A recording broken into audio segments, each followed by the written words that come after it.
Okay, well, good evening, everyone. Welcome back to week number 3 for intergovernmental relations. I hope everyone's doing well and you're all having a good week. Just as a reminder, this is our final Zoom session before we go on winter break. And our next Zoom session will then be on January 10th. At that point, we'll just have three Wednesday sessions left. We'll have January 10th, we'll have January 17th, January 24th, and then seeing how we progress with our discussions. If we still have some discussion to do, then we will have our Saturday session on January 27th. But as of right now, that's kind of a as needed session. We'll see how we progress through our topics and through our articles up to that point in time. So thank you for your discussion board posts for this past week. Everything that came in by 5 o'clock tonight, along with any article critiques that were turned in, those have all been reviewed and grades have been uploaded for all of those. Again, I think the discussion board assignments are going well, so just continue doing what you are doing for that. Your next discussion board assignment, number 3, is due on January 9th. And for that one, you are drawing upon the information we're going to cover tonight, and you're identifying one public interest group that you are interested in, and then providing a discussion of how that public interest group has engaged in lobbying and how successful that public interest group has been with their lobbying efforts. And we're talking about a public interest group. Again, we're talking about some of the groups we're going to discuss tonight. Groups like National League of Cities, National Governors Association, National Conference of State Legislatures, U.S. Conference of Mayors, National Association of State Budget Officers, and so on and so on. So that's what we're referring to when we talk about a public interest group. I've also graded, as I said, all the article critiques that have come in to this point in time, and I'm happy to see that there have been article critiques that are flowing in. One of the tendencies in this class, and it certainly is understandable, is that the article critiques sometimes get a little backloaded to the end of the course, and people wait and do their critiques on some of the last articles that we discuss, which is absolutely fine. You just need to turn the article critique in before we are discussing that article in class. But so far, I think the article critiques have all been good, and so I've had no major issues with any of those. Remember to use some outside resources for your critiques. And what I'm most interested in is I'm most interested in that second part of the critique where you actually analyze the author's argument. The first part, the description part, I'm not that interested in because you've read it, I've read it, everyone's hopefully read the article. What I'm really interested in is your ability to analyze and critique the arguments made by the author. And again, when you analyze and critique the author's arguments, feel free to point out anything that you think they may have admitted, any arguments that you think may not be entirely valid. Don't be afraid to criticize or find some flaws in the author's arguments. Even though all of these articles that you're critiquing, well, not all, but the vast majority of them are peer-reviewed articles, which means they've already gone through that review process. It's still certainly within your domain to be able to question some of their logic and some of their writing. So I really do encourage you to do that. So this week we are moving on to a new topic, and that new topic is the political aspects of intergovernmental relations. The last 2 weeks we have spent looking at the constitutional foundations to kind of give us that firm footing in terms of what the Constitution and what the framers meant by the system of federalism that they established over 200 years ago. And now for this week, we're then going to move into a discussion of the political aspects. Then on January 10th, when we come back from winter break, we'll then move into a discussion of the fiscal elements of intergovernmental relations. But before we get into that discussion tonight, I just kind of want to keep you abreast of some of the potentially important developments that have a relationship to federalism. One of those important developments occurred yesterday. You probably saw the Colorado Supreme Court in a case, Anderson versus Griswold, and Griswold, Secretary of State of the state of Colorado. In Anderson versus Griswold, the California Supreme Court essentially barred former President Trump from appearing on the ballot in 2024 in the state of Colorado. And the Supreme Court did that based upon the 14th Amendment, Section 3 of the 14th Amendment, the what's called the insurrection clause in the 14th Amendment, Section 3. Obviously, this case, I'm sure, will then get appealed to the U.S. Supreme Court. And the big question when it does get appealed to the U.S. Supreme Court, the first question is, will the Supreme Court hear it? The U.S. Supreme Court does not necessarily have to hear the case. You have to have the justices vote on whether or not they're going to hear a case and grant what is called a writ of cert. And a writ of cert is just the Supreme Court saying that, yes, we will hear this case. And it's not 100% sure they will hear it. They probably will, but we don't know that for sure. But if the Supreme Court does grant a writ and they do hear the case, the big question for us in federalism is how will they handle the traditional role of state governments in governing elections? We know we have this elections clause in the Constitution, and the elections clause in the Constitution essentially says that states control elections for the House of Representatives and for the Senate. However, even though states control those elections, the next sentence in that clause is that Congress can pass laws to change whatever those regulations are pretty much at any time. So I think the question is, how much control do states have over their ballots, and especially in a presidential election? Because that elections clause in the Constitution speaks to congressional elections, speaks to elections for the House and elections for the Senate. So perhaps the more operative part of the Constitution for this case would be Article 2, Section 3, which discusses the Electoral College and provides states with the ability, state legislatures, I should say, with the ability to select their electors using whatever method they want. That's really the more operative clause for this case, because when you have a presidential candidate, as we had discussed before, I think we discussed it last week, when you vote for that presidential candidate, you're really voting for the slate of electors that are bound to vote for that presidential candidate. So we know under Article 2 that states have the ability to choose their electors in any fashion that they see fit. So the question becomes, can the U.S. Supreme Court come in and tell the state of Colorado, no, you must allow this candidate, and essentially, in effect, his electors onto the ballot to be part of the presidential election? If the Supreme Court says that Colorado cannot do this, and they overturn what the Colorado State Supreme Court did, one of the grounds that they may use to do that is the Equal Protection Clause in the 14th Amendment. There was a case several years ago where the Supreme Court had a question before it in terms of whether or not states could bar people from being on the ballot. And essentially what the court said is the court said that, yes, as long as it doesn't encroach upon equal protection, as long as it doesn't take rights away from some individuals that still belong to other individuals. So I think the argument that will probably be made to the Supreme Court will be the argument of the Equal Protection Clause of the Constitution. But keep an eye on this case as it goes up to the U.S. Supreme Court and see what the Supreme Court has to say. The decision by the Colorado Supreme Court has been stayed until January 4th or until such a time as the U.S. Supreme Court renders a decision on the case. And so right now, it's been stayed, the decision's been stayed, but we'll have to see what happens once the Supreme Court decides whether or not to take the case and act on the case. But that does have some pretty major federalism implications for us, and so that's why I'm mentioning it here tonight. Okay.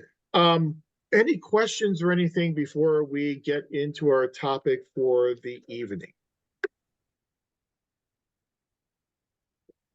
Okay. We had discussed last week how the Supreme Court is the ultimate arbiter and the ultimate interpreter of what the Constitution means by our system of federalism and the quote unquote proper balance of power between national and state governments. We know that as the Supreme Court makes those decisions, the Supreme Court weighs the issues in terms of, is this issue a constitutional issue or is this issue a political issue? And I gave you the example last week of those two court cases, 1976 National League of Cities versus Usury and 1985 Garcia versus SAMHSA. 1976 National League of Cities versus Usury, we had a situation where the court said what you pay your employees, the minimum wage you pay your employees as state or local governments, that is a constitutional issue. It is constitutional because you are a sovereign entity as the state, and what you pay your employees is an essential function of a sovereign government. So there it was defined as being a constitutional issue, and the Supreme Court barred Congress from enforcing minimum wage laws upon state and local governments. But we said that 9 years later, in the Garcia versus San Antonio Metropolitan Transit Authority, the court came to a completely different conclusion.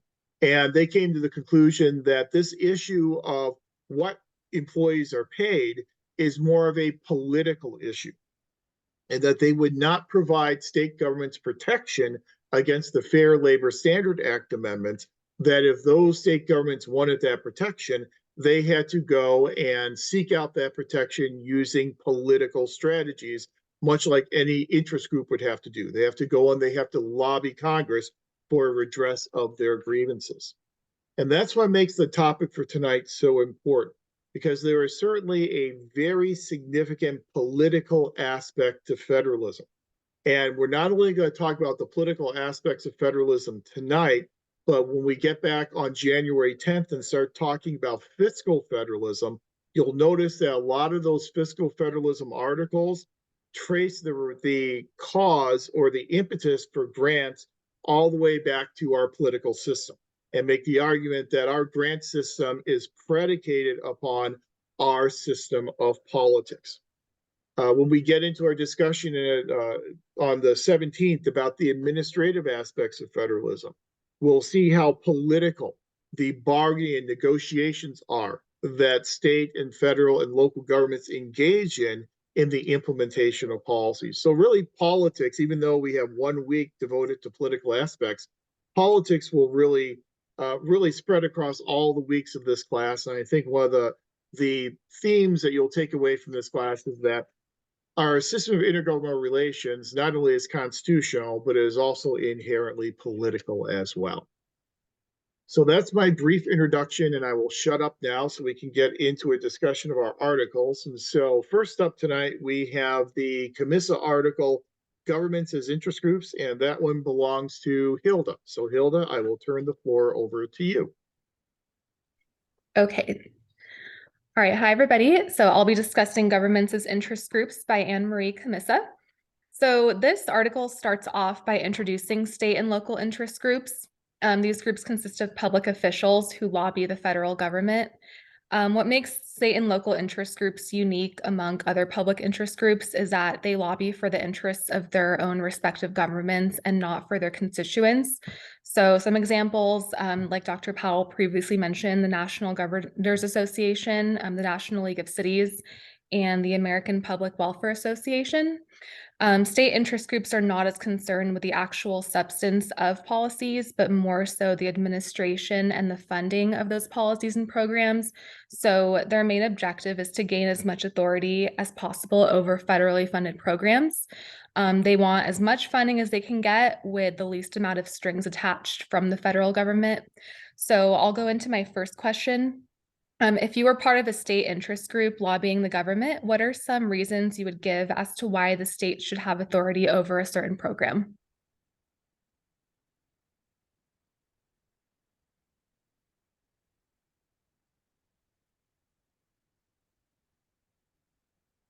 Wait, can you repeat the question one more time? Yeah, so if you were part of a state interest group that was lobbying the government for let's just say, authority over a program, what are some of the reasons you would give as to why the state should have authority over that program? I think one reason I would give is like feasibility of implementation.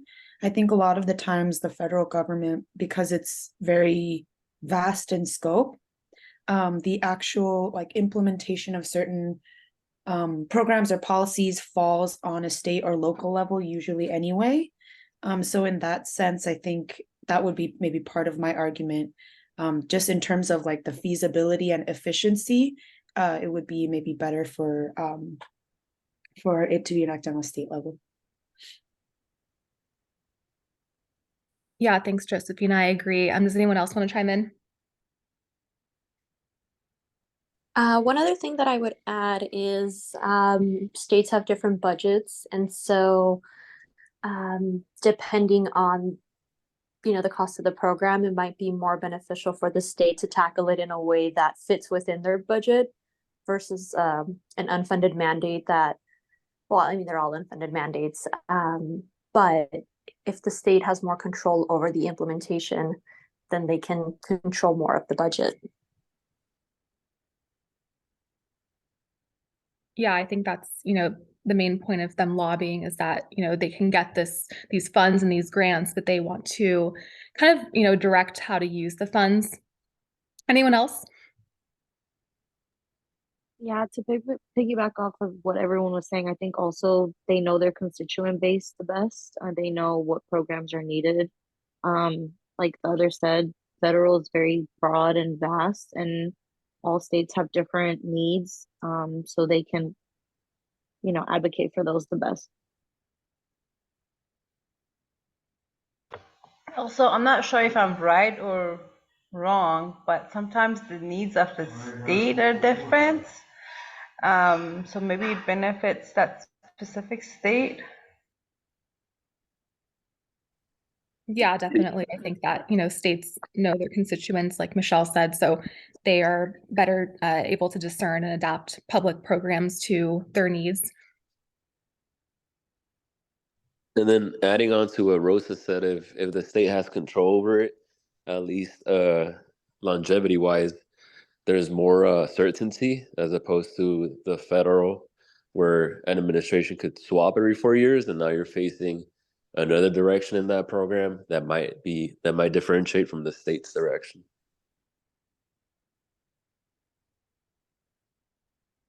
Yeah, those are really great examples, everyone. Thank you. So moving on, if anyone doesn't have anything else to add to that, I'll go ahead. So the chapter goes into a lot of detail about the 4 different phases of lobbying that the state interest groups experienced. So the first 3 phases, the federal government was spending more. The groups had a pretty successful rate at obtaining federal grants, and they were seen as legitimate lobbying organizations. They had a pretty good reputation, and they were kind of fighting for money, and the federal government was pretty lenient with its spending. But the 4th phase was during the Reagan administration. The state and local interest groups saw the decline of the federal grant system, so groups faced resistance to increase government spending. It's important for a state interest group to anticipate the future political and economic climate when planning to lobby the federal government. So do you guys think a Democratic or Republican presidential administration is more favorable to the goals of state interest groups?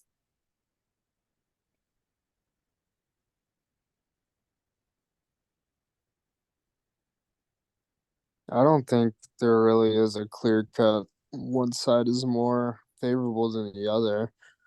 I think historically we've seen lobbyists from both parties pour money into presidential campaigns. I think I remember reading a statistic when Trump was going against Clinton that Trump did gain quite a bit more, but I could be wrong. But unless I'm missing something, I don't think there is a clear cut favorite. I think the historical perception, though, is that Republicans tend to be more in favor of state rights. Yeah, but that's just, I guess, in terms of like historically when you think of like certain issues like slavery and such. But yeah, I guess Travis might be right that I don't know if that's changed since then in modern times. I think today, though, it really depends by state. I feel like a Republican government would be more in favor of states who align with Republican goals, and then Democratic government would be more in favor of aligning with those states that have more democratic goals. So I think that's just how it is today.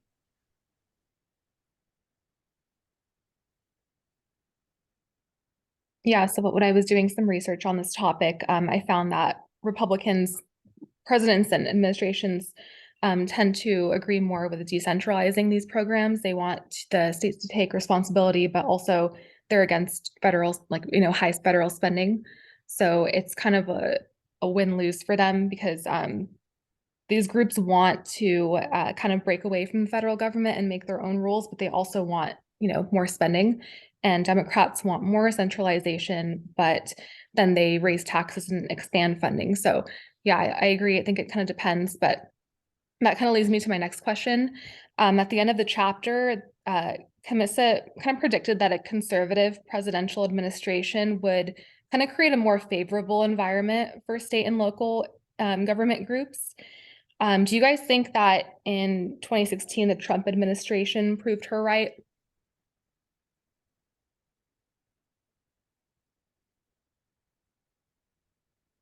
Like, how do you guys think that the kind of climate for these groups would have been if they were lobbying during the Trump administration? It's tough to say because Trump really did expand the budget, if I recall. He spent a lot.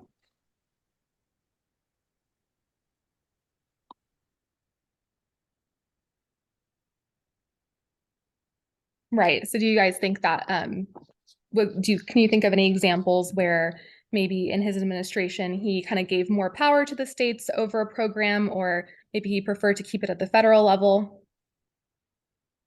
I know that Medicaid was a pretty big one where they kind of just gave the states more responsibility to take over, but I'm not sure if federal funding really increased on that program.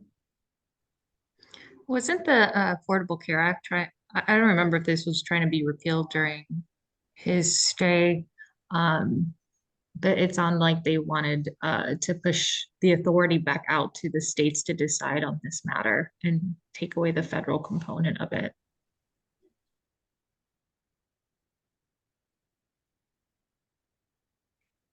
Yeah, I believe that might be correct, but that's kind of the key here is that, when you put it back on the states, does the federal government expect the states to foot the bill, or are we still going to get funding while keeping that administrative authority over it?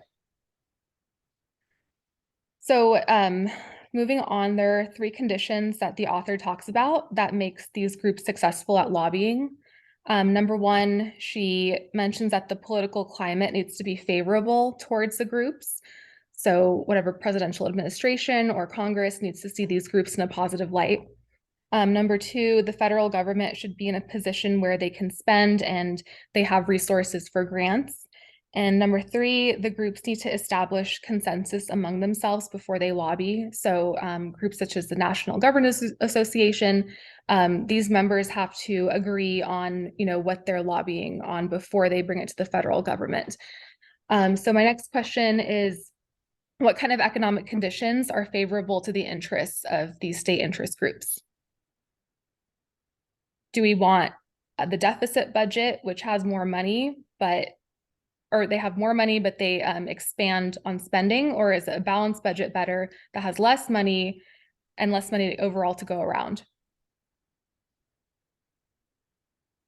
I would imagine that it would benefit to have a more robust, flexible spending environment.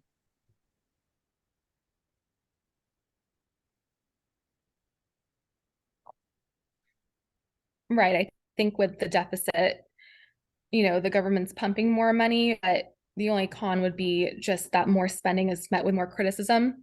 So, these lobbying efforts should be, kind of considered as positive to the states and, necessary.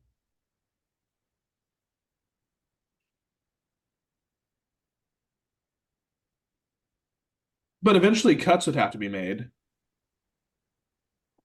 Right. So it kind of goes into a cycle with these groups, like when the author talked about the 4 phases.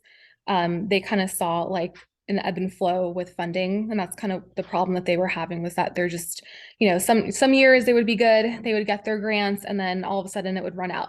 So I think, for them, it's just all about timing. They have to time it right. They have to be in a good political climate, and that's when they strike. But it's I think it's just a waiting game for them, unfortunately. Do you guys have any insight on that?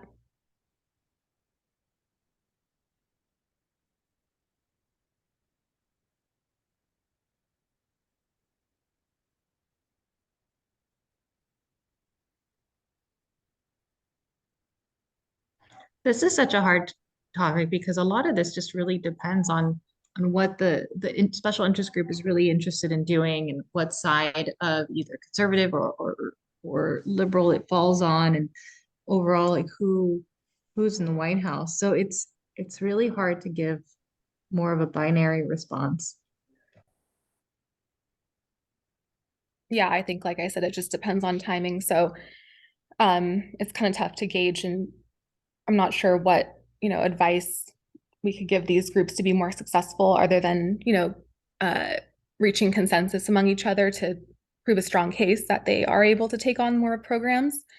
When I was writing my paper, I came across a interesting fact that some of these state interest groups actually receive funding from private entities, either through like membership dues or just donations.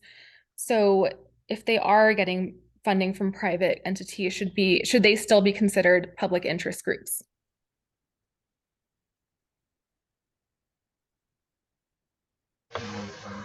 I want to say no, they shouldn't.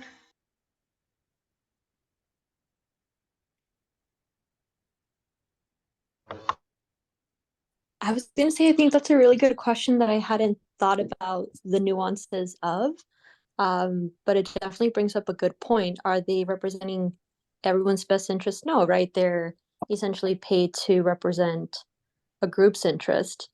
And through these membership dues, I guess it really is the money doing the talking. So the the lobbying groups with the most money, I think, definitely have the most influence.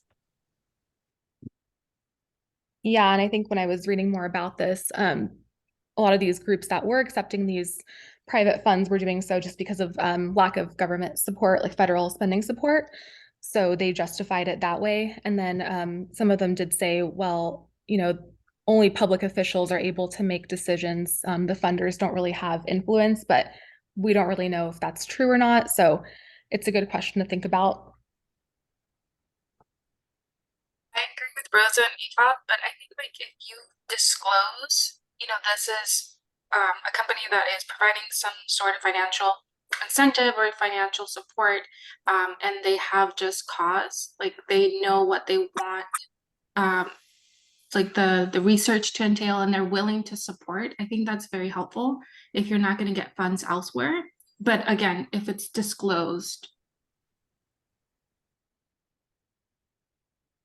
Yeah, I think that's kind of where the gray area is that um, I also saw that a lot of these public interest groups, their actions are not really made available to the public, which is kind of ironic, but you can't really, see progress on what they're working on. So sometimes I think that's why they kind of are faced with so much criticism, is that, are they really representing their constituents, or, is it really just money and powerful people? So it's something to think about. If anyone doesn't want to have anything else to add, I think I'm done with this discussion. So thank you so much, everyone, for participating. Great. Thank you, Hilda. Well done. I think you made a lot of great points. You raised a lot of great questions. The primary utility of this article is that it forces us to think a little bit differently about governments. And it kind of challenges us to think about some of the political actions that these governments take in order to try and achieve their goals. We usually don't think about governments as interest groups. So I think it's a really nice framework that CMISA establishes for us. I think, Hilda, you made an excellent point in terms of, kind of updating the article. Is the conclusion of CMISA still true today, looking at the Trump administration and looking at the current Biden administration? And I think that's something we need to do with all of these articles. This article is almost 30 years old at this point in time. And so I think the answer to that question, as many people have alluded to, is it kind of depends. It depends upon the issue. And I think if we look at the Trump administration, we can see, as folks pointed out, many instances where the Trump administration did want to defer to states' rights and defer to state sovereignty. We saw that in terms of Medicaid expansion. We saw that in terms of some of these differences in the amount of welfare benefits that are paid between states. So we saw that in terms of elections and the whole argument of state legislatures being essentially the exclusive deciders of how presidential electors are allocated. So we saw a lot of that deference to state government sovereignty and state government power. But then on some other issues, we saw a more centralizing type of an approach. And we saw an approach such as in terms of climate change policies, in terms of motor fuel emissions types of standards, where traditionally we had an approach known as partial preemption. I'm not going to get too much into that because one of our articles tonight talks about partial preemption. But our approach was essentially partial preemption, where we'd have a national minimum standard that was established, and then states were free to then go above that national minimum standard. And that's what we saw for years here in California, where California would pass much more stringent emission standards than what was the federal minimum standard. And in Democratic administrations, like in the current Biden administration, that approach is certainly something that is not only favored, but it's something that's incentivized. In the Trump administration, California was going to be penalized for having stricter emission standards than the federal minimum standards. So that was very much of a more centralizing type of an approach. And so I think it really is a nice microcosm of this whole argument of contextual federalism, that determining if an administration is going to favor centralization or decentralization really will be dependent upon the issue itself. It is, I think, instructive for us to think about governments as interest groups while all still being mindful of the fact that public interest groups form in a different way than private interest groups, and that they have different types of membership and engage in different types of behaviors than more traditional private interest groups would engage in. If you're really interested in the idea of interest groups and how interest groups form, kind of the classical approach to that was authored by someone by the name of Mansur Olson, and I'll put that in our text chat. And Mansur Olson wrote this book called Logic of Collective Action, in which Olson postulates that private interest groups form because you have an entrepreneur. You have one individual or maybe a group of individuals who are so passionate about an issue that they are willing to bear the cost and bear the burden of organizing this group of people together. Then those entrepreneurs keep those people essentially in line, and they keep them cohesive through the use of selective incentives. And so they provide them with incentives. If you're a member of the AARP, for example, and you get a monthly magazine, you'll get discounts in travel and discounts on insurance. Those are the incentives to keep people in that AARP organization. Public interest groups are a little bit different in that we don't necessarily have an entrepreneur who emerges to start these interest groups. You belong to these interest groups by virtue of being a government official or by virtue of being a governmental organization. So they form in a little bit different way than private interest groups. And as Hilda pointed out to us correctly, the goals of public interest groups are also different than the goals of private interest groups. Public interest groups tend to have much more of a spatial type of focus, where they're much more concerned about an issue from a jurisdictional type of perspective. they're going to be more interested in how a program is being implemented. So one of their goals may be to get this grant program changed so that instead of having 2 external audits per year, you only have 1 external audit per year. Now, that can have a big impact upon that program, but it's not exactly the most exciting thing to bargain and negotiate over. It's not as exciting over the end result as the end results of a policy that you would see a private interest group doing their negotiation for. So, what they negotiate over and how they do it tends to be a little bit different than what we tend to see with private interest groups. One advantage that public interest groups sometimes will have is the nature of their membership. So you think about a group like the National Governors Association. As Camissa, I think, points out, the National Governors Association is essentially a collection of 50 prima donnas. You've got these chief executives of these 50 states. They do carry some clout with them when they talk to members of Congress. You know, if you're a member of Congress and you're talking to the governor of California or the governor of Texas, that's probably going to move you a little bit more than if you're just talking to someone who is a representative of some private interest group. So they can really leverage the influence of their members in order to be somewhat successful in their lobbying efforts. The other important point that comes out of the article that Camissa doesn't really discuss a whole lot is how successful overall have these public interest groups been? And again, I think that's very much of a mixed bag. One of the biggest successes that we've seen with a public interest group in over the past 30 years has been with the National League of Cities. And for years, the National League of Cities railed against Congress for these unfunded and partially funded mandates. And they certainly wanted that practice to stop. When I was in graduate school, I had a good friend who got a job with the National League of Cities, and her job was to organize 1 day per year, which was called the Unfunded Mandates Day.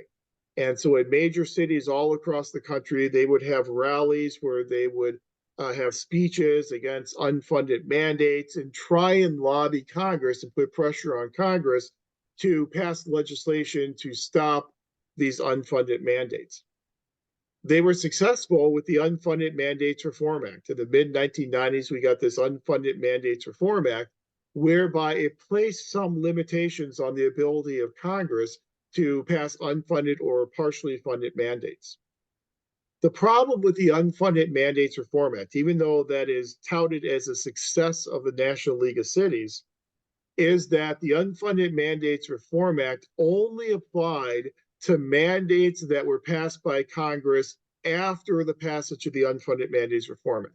So anything that was passed before the Unfunded Mandates Reform Act, that was all completely untouched by these new regulations. The Unfunded Mandates Reform Act would require that if Congress was considering a piece of legislation that imposed, I believe, is a $150 million burden cumulatively on state governments, that it would then be required to conduct a study to determine exactly how much this is going to cost state and local governments, and then at least partially fund those mandates, provide some grant resources to help state and local governments carry out these mandates. One of the problems with the Unfunded Mandates Reform Act is it was not automatic. And so, in order for the provisions of the Unfunded Mandates Reform Act to go into effect, whenever Congress was considering a piece of legislation, you had to have a member rise to a point of order. So, in the House of Representatives, you'd have to have a member stand up and say, Mr. Speaker, I rise to a point of order. This piece of legislation violates the provisions of the Unfunded Mandates Reform Act. And if that happened, then everything would grind to a halt. Then Congress would have to go out there and have the Congressional Budget Office put together an estimate for how much this piece of legislation would end up costing state and local government. But if no member of Congress rose to a point of order, the Unfunded Mandates Reform Act would not go into effect. So I think what the Unfunded Mandates Reform Act actually ended up doing is it ended up kind of being more of a rhetorical victory than a real victory, But the one impact it did have is it slowed down the implementation of unfunded mandates. So Congress figured out pretty quickly that all it had to do to avoid these limitations of the Unfunded Mandates Reform Act is to just gradually implement the law over a series of years. And so if this piece of legislation is going to cost $150 million to state and local governments, well, we'll just implement it over a 10-year period of time. So it's only a $15 million hit to state and local governments each year, and therefore it doesn't rise to the threshold needed to trigger the Unfunded Mandates Reform Act. So I think even one of the biggest victories of the National League of Cities actually was much more of a rhetorical victory than a real one. And just and one final point here is, as Hilda pointed out, we went through these different phases in the growth and development of public interest groups. I think one of the most important and interesting phases is the retraction on the part of public interest groups moving away from Washington, D.C. So you saw in the 1960s, you had all these grants coming out of the federal government and all these mandates coming out of the federal government, so that the action was happening in Washington, D.C.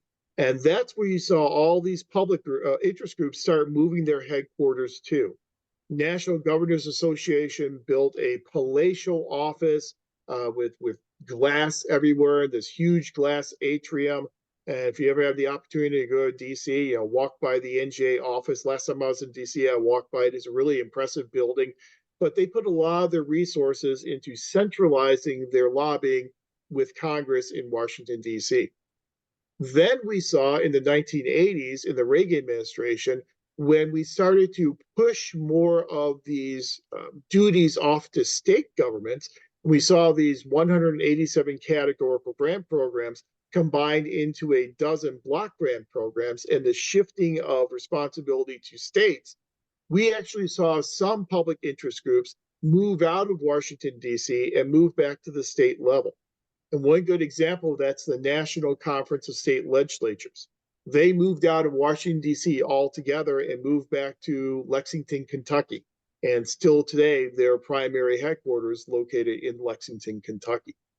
But I think it's interesting for us to think about governments as interest groups. And as more and more issues get to be defined as political as opposed to constitutional issues by the Supreme Court, there'll be more and more of a role for these public interest groups to play as long as the Supreme Court continues to consider federalism issues to be political as opposed to being constitutional in nature.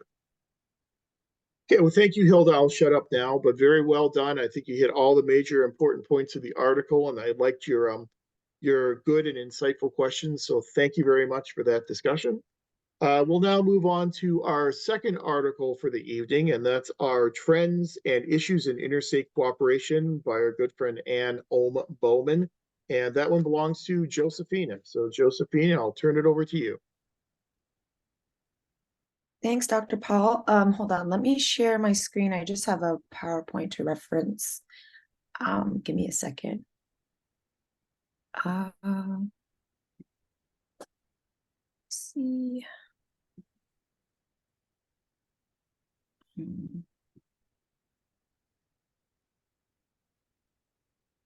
Oh, sorry, I have to allow this on my settings. Okay, hold on.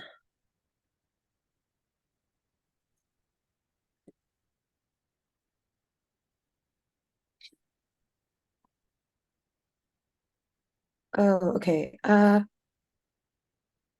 Sorry, I'm just gonna have to quit and reopen. Sorry, my settings says that I have to quit and then join back in to allow screen sharing. I'll be back in a minute. Okay, no worries. Yeah.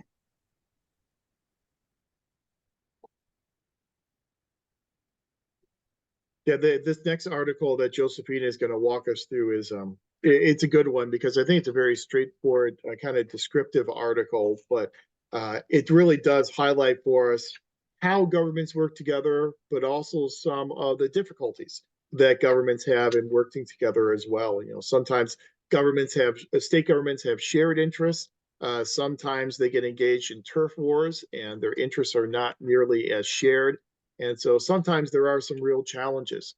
for state governments to work together, as we learned from the first Sturthic article that we had read last week, the paradox of the middle tier. And that I think is all part and parcel of state governments being in this middle tier, sandwiched in between national and local government.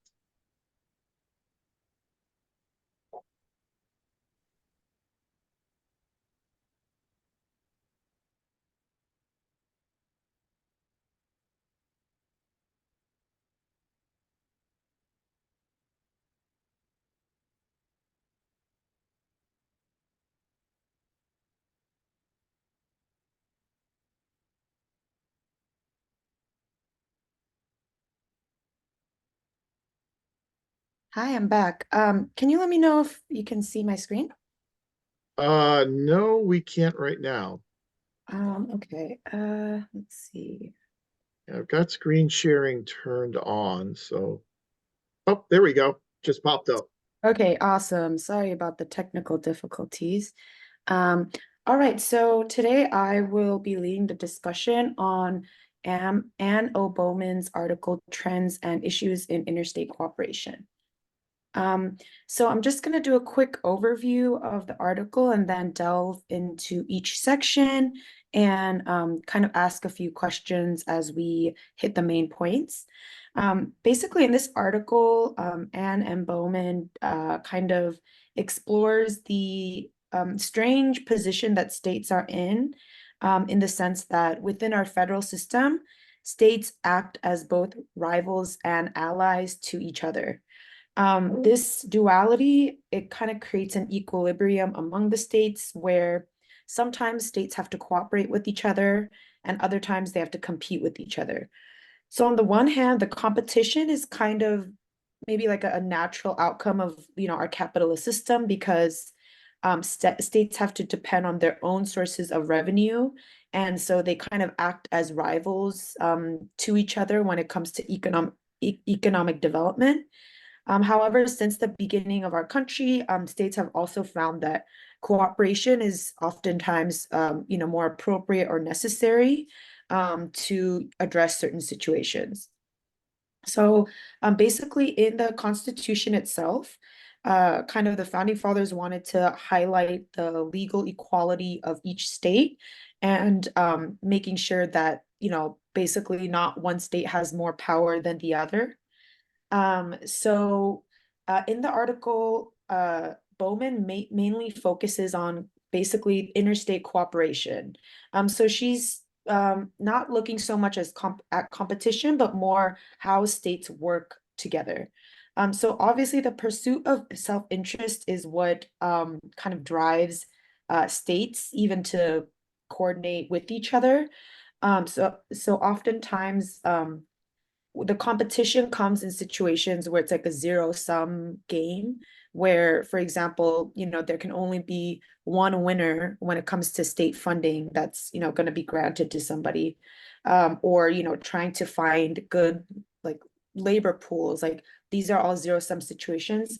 But cooperation emerges when both states can benefit from working together. So the three types of kind of cooperation that she looks at is interstate compacts, multi-state legal actions, and uniform state laws. So I'm just going to delve into each of these things and kind of ask you guys some questions as we go along. So before I dive into each of the three topics, I wanted to ask the class, like, do you think states tend to cooperate or compete with each other? And can you think of maybe some examples of cooperation or competition? Hi, Josephina. Yeah, I think that the states and they sometimes, I think it can be a mix of both. And I think it also aligns to what Professor mentioned last week about, sticking with the party line. So if it's a democratic administration, then states that are democratic tend to cooperate, and vice versa. If it's a Republican administration, Republican states seem to cooperate.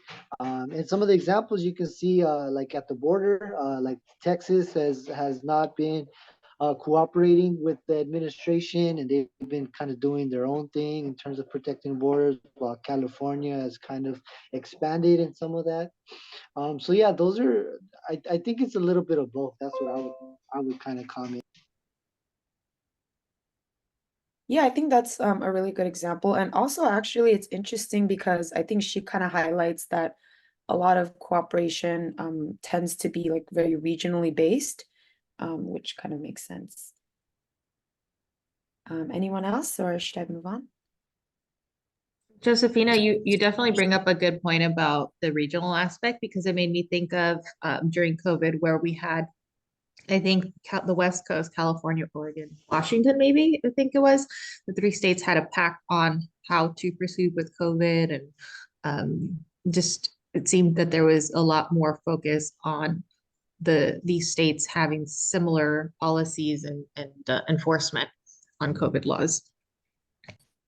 She just stole what I was gonna say, but I completely agree. I think it's a lot more regional. I mean, just depending on what current political status like a county or state has, I feel like there is a lot of competition, but there's also a lot of working together for certain issues, whether it be, marijuana or COVID, or as Brian stated, border control. So I think it just depends on what party it stands point. But I feel like most of what we see is a lot of back and forth, non bipartisan agreements between parties. Personally, is what I see.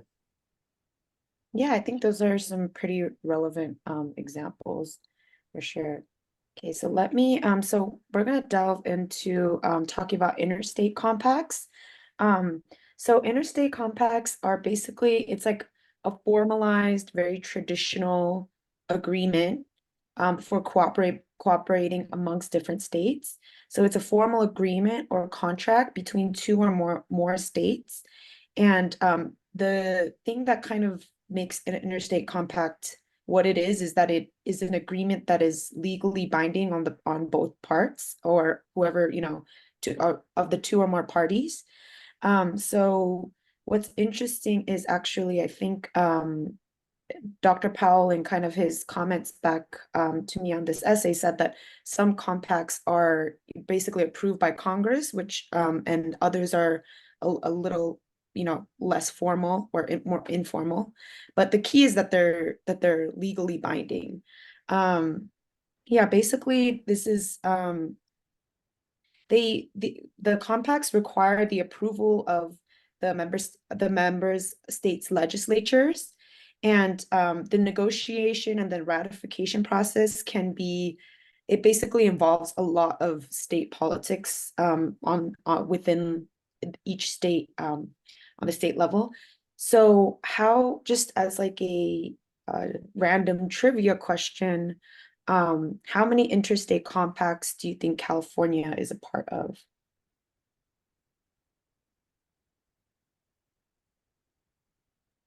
I would have to imagine a lot, right? Okay, throw out a number, any number. I would feel way too dumb to throw out a number. I'm throwing out there 20. I would say 20? a lot. I would say more than 20. It's definitely actually more than 20, but you're pretty close. 30. 30. Okay, so yeah, we belong to 33 interstate compacts. So you can kind of look at this list here to get a feel for what kind of compacts we're a part of. There's a lot of kind of like, there's law enforcement, education, natural resource management. So this is kind of like the range of different, and I would say 33 is definitely a lot. There are some states that pretty much definitely are not part of as many as California. But interestingly, there's only two compacts that have all 50 states that participate, which is the Interstate Compact of the Placement of Children, and the Interstate Compact on Juveniles. And so my question to the group would be, can interstate compacts be designed to address a wide range of issues, or do they seem to be more like limited in their scope?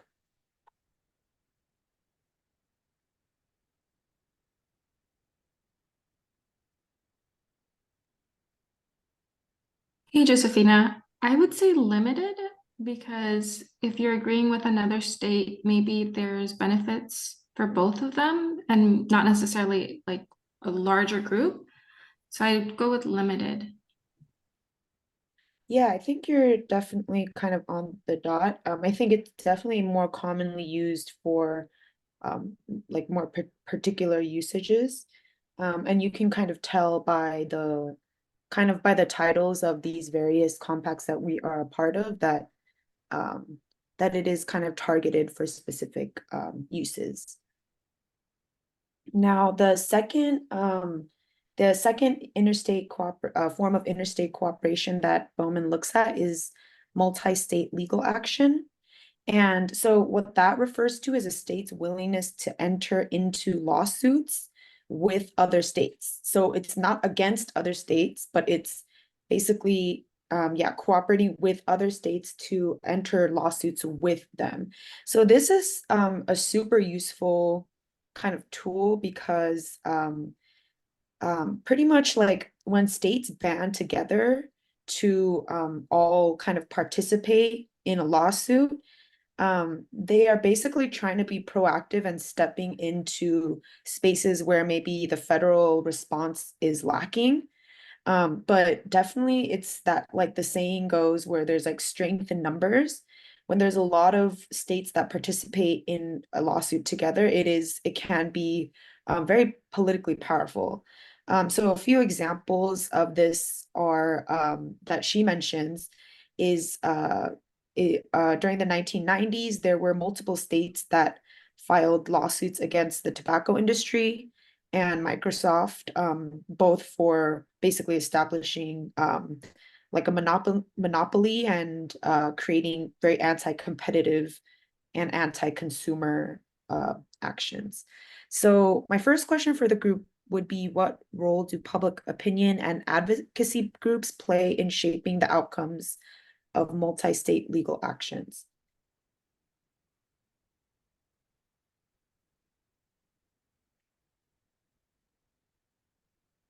I think it like has a huge impact on what I guess like the representatives and or anybody who, takes public opinion into like great consideration when kind of like looking to higher ups, because essentially politicians want to please the people. So just any kind of public opinion can really have a large effect on any kind of legal action. Yeah, definitely. Um, does anyone else want to chime in?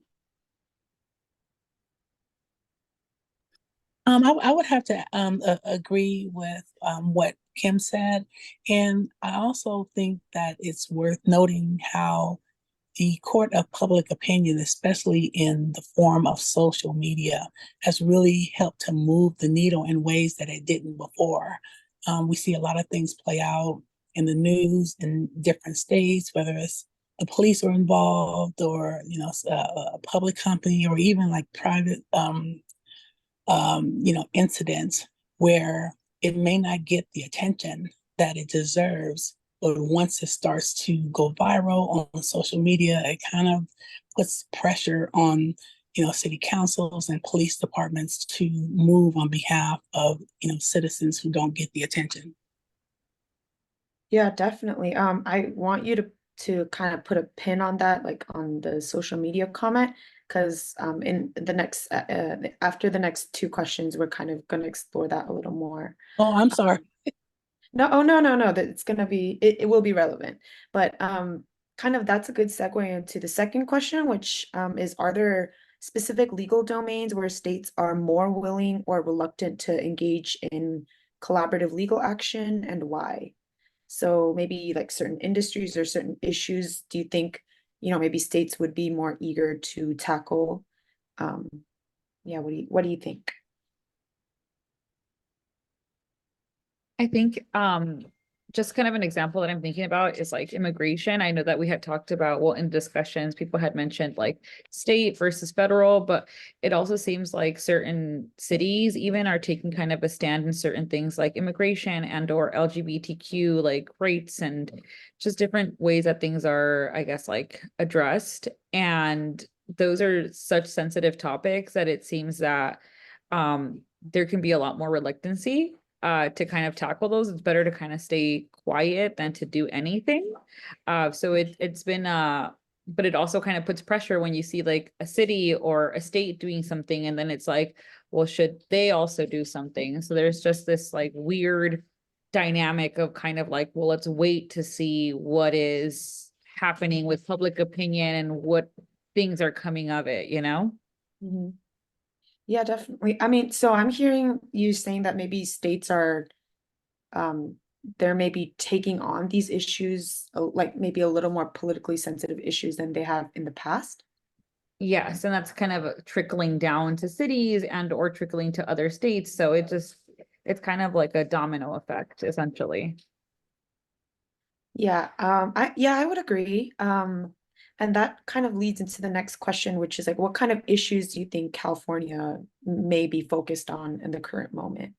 I don't know if you have any like firsthand experience or just have seen in the news kind of any issues that you think we are trying to tackle.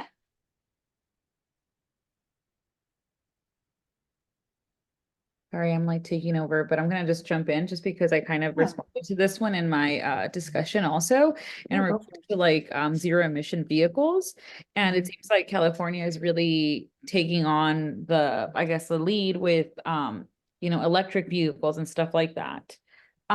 Because um and so they've kind of like, had tension with the federal government as well. But we also see that, like, not only that, but they're really, really pushing it because we see so many incentives from both the federal government and the state government. And so they're really kind of like sort of forcing it, but not forcing it, like really highly suggesting it. So we do see California as more like of a state that wants to be more progressive and, forward thinking, kind of tackling on some of these things that like, climate change and like fuel conservation or whatever. So I think that we do see a lot of, I guess, like testing going on with like big big topics in California. Yeah, I would agree. So I'm gonna just pop like this is what I found from just like a preliminary Google search today. Pretty much that's the first article that you're referencing. Basically there's a lawsuit, to hold big oil accountable. There's also a lot of states that are suing Meta, which owns Instagram, over addictive features and like youth and harming the mental health of youth. There's also a multi-state settlement for pretty much like fraudulent financial services. So I think one common theme that we can see kind of in these like articles is that a common interest that emerges is a strong kind of wanting to protect consumers from fraudulent practices or fraudulent products. That seems to be the type of legislation that, or sorry, the multi-state legal action that California at least likes to, cooperate with other states on. And lastly, the third type of interstate cooperation that Bowman highlights is uniform state laws. Basically, that's a fancy way of saying that's a fancy way of referring to when states adopt similar laws to each other. And this is on the one hand good because it's kind of establishing a norm amongst peers and amongst our country and its various different states. And on the other hand, sometimes it can be confusing to keep track of a lot of different state laws, especially if you are a business owner who owns, who's doing a lot of business interstate. So on the one hand, that's like a good kind of thing where if there are similar laws in, across state, that's just easier for us. It's easier for business owners. Pretty much my first question would be, can you think of examples of trends across state laws? That is, have any like form of laws been popularized on a state level? Yeah, I wanted to know if you guys could think of maybe any examples or.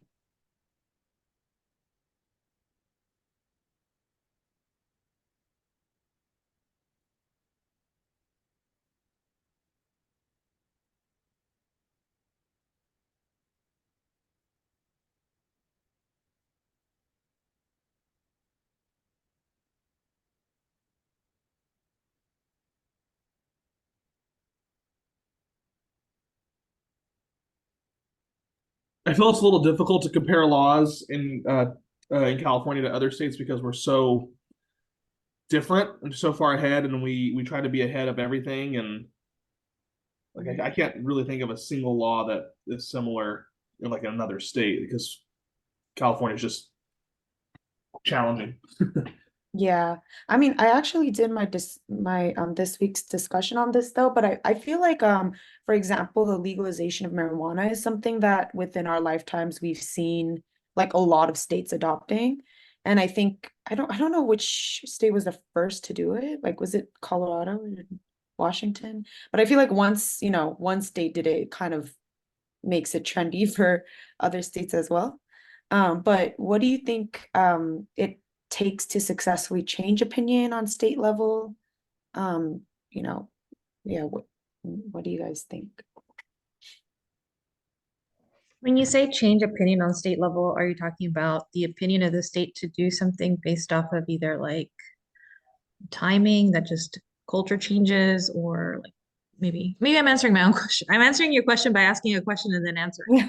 I guess it would depend on you know, the climate change, whether or not we're trending in a different direction from what it originally started at, or also if there's a lot of emphasis from the public that says, you know, we want this to change because this is now a new normal for us, and these laws are not caught up to what our current values are. Yeah, I mean, yeah, I definitely I hear you. And I think that also it is um like John was saying, it's just super dependent on, you know, each state as well. Like, so I wanted to point out some general state trends that Bowman includes is that, like, for example, New York is like, they're super top notch when it comes to like lawsuits and the interstate compacts, but then they don't really like basically having like a uniform law enactment across the board.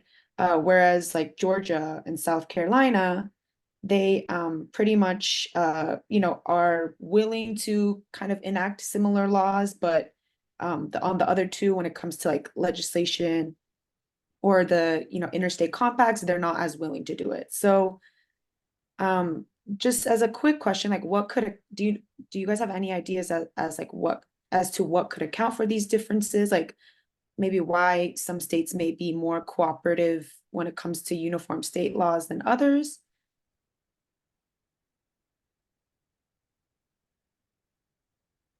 Other states may have, you know, smaller economies that don't have the kind of bandwidth that California would have, where they actually need the extra support. Mhm. I would imagine like a reciprocity kind of a deal where, you know, we'll follow this law if you follow this other law maybe that we really want to get pushed out.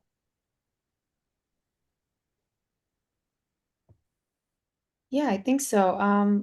Yeah, I think, and again, I think this does also, I think it kind of just depends on, like, for example, some state legislatures may have a history of being very successful with interstate compacts, whereas others don't. So I think it is definitely kind of dependent on the area and just also each particular state legislature. And kind of another question would be, are there potential unintended consequences or challenges associated with the long-term implementation of of uniform state laws? Do you see any potential negatives that this could create?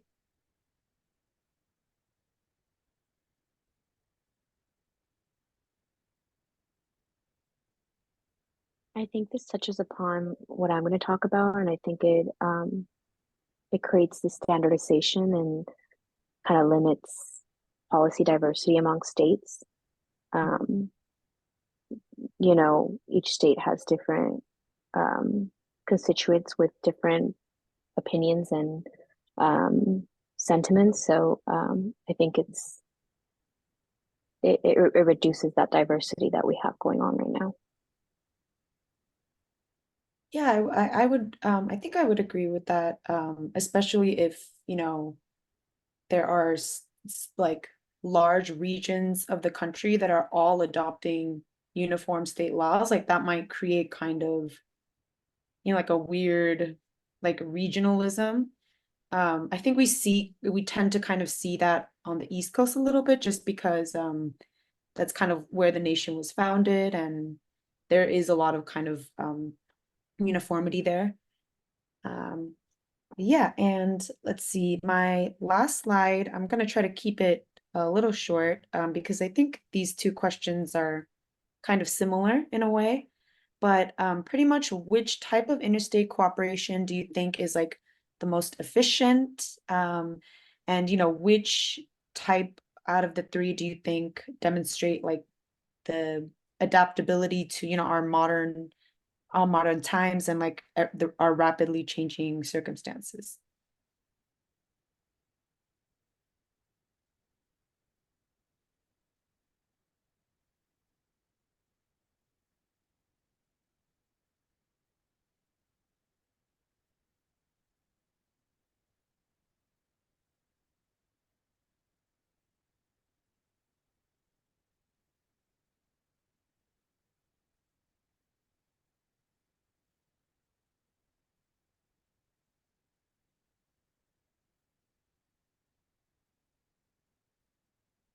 Do you think they all are not effective?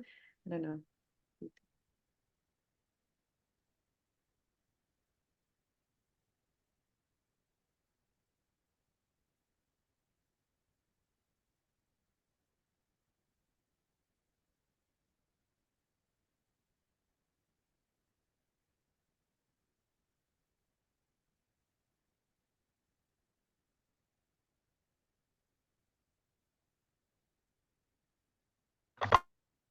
I'm thinking about the question, and it's very complicated.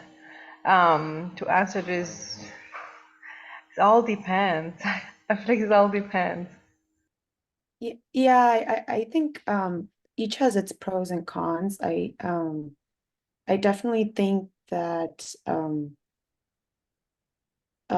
of all of them, maybe the interstate compact might be the most efficient just in terms of efficiency, like the time it can take, because legal action and enacting a state law are both things that take a long time, and it's a very long and drawn out process. But I think you are right that they all have their kind of pros and cons, and it's kind of difficult. It depends on also what issue we're talking about. But yeah, thank you for participating. And I think that's the end of my discussion. Tough crowd tonight, y'all. I think it's because it's like the holidays. But yeah, thank you. Thank you, Josephina. Well done. And that last question, it is a tough one, but all good questions are tough ones. And so I think that's a question we absolutely have to ask is, which of these approaches tends to be most successful? And I think the answer, it depends, as I always say, is a pretty appropriate one because a lot of it's going to depend upon how closely aligned the goals and objectives of the participating states are. If they have very closely aligned goals and objectives, obviously they're going to be much more cohesive and they can hang together a lot better. And in terms of efficiency, I would agree with you, Josephina. I think the compacts can oftentimes be done much quicker and more efficiently than something like multi-state legal action. If you're going to have 20 or 25 attorneys general getting together and suing a major industry, that's going to take some time. Even if that case does not go through all legal proceedings, it's still going to take time to come to a negotiated settlement, and maybe a number of years before it bears any fruit. Whereas interstate compacts can certainly be put together a lot quicker than we might have with multi-state legal action. So I think that's a great question, and I truly appreciate it. You did a really nice job of pointing out these three different modes, if you will, of cooperation between states. And I think the question of which approach does a given state use really depends not only on the issue that's being addressed, but also depends upon their past success using that approach. If a state was successful using an interstate compact, they're going to gravitate toward interstate compacts. If they were successful with multi-state legal action, they're going to gravitate toward that. And so I think a lot of it depends upon just how successful that approach has been to that state in the past. And there are some interesting examples that will underscore the success or failure of different ways in which states cooperate. And to look at interstate compacts, one of my favorite examples of interstate compact is the interstate compact that was required by Congress as part of what was called the Low Level Radioactive Waste Policy Act. And in the Low Level Radioactive Waste Policy Act, Congress required that states join these interstate compacts by region for the disposal of low-level radioactive waste. And so you had a Midwest compact, you had a Southeast compact, you had a Southwest compact. The compacts that were most successful were the compacts that included South Carolina, that Southeast compact, and the compact that included the state of Nevada. The question becomes, well, why were they so successful if they had those two states in them? Those two compacts were successful because historically, South Carolina and Nevada were the two states that were accepting low-level radioactive waste. So they already had disposal facilities constructed, disposal facilities that were up and running. So they were ready to take on this waste. And so whenever the law kicked in, South Carolina volunteered and said, we'll take the waste, and Nevada volunteered and said, we'll take the waste. And those compacts were very successful because of that. You can contrast that to the Midwest Compact. In the Midwest Compact, none of the participating states had disposal facilities up and running. They were sending their waste to either South Carolina or Nevada. So Midwest was much less successful. No participating state wanted to be the first one to build a disposal facility within their state. And so literally what the participating states did is they drew straws, and Ohio ended up losing. So Ohio then had to be the first state to take in this waste. Department of Energy came in and said, don't worry, Ohio, we'll reimburse all of your costs for the construction of this disposal facility. So Ohio then goes and spends millions and millions of dollars constructing this disposal facility, sends the bill to the Department of Energy, and the Department of Energy says, sorry, that's not in our budget. And so actually left Ohio to pay for the tab for that disposal facility. So kind of the participants, how well they align with the issue can have an impact upon the success of interstate compacts. In terms of multi-state legal action, I think we tend to see that in states where you have aggressive attorneys general. And California tends to have a history of having very aggressive attorneys general. So they are willing to go out there and seek these cases and go out there and recruit other states to join California in suing big tobacco or whatever the case may be. When Kamala Harris was the attorney general in California, she was very aggressive at pursuing these multi-state legal actions. So a lot of that depends upon the nature of the attorney general who's in office at that time.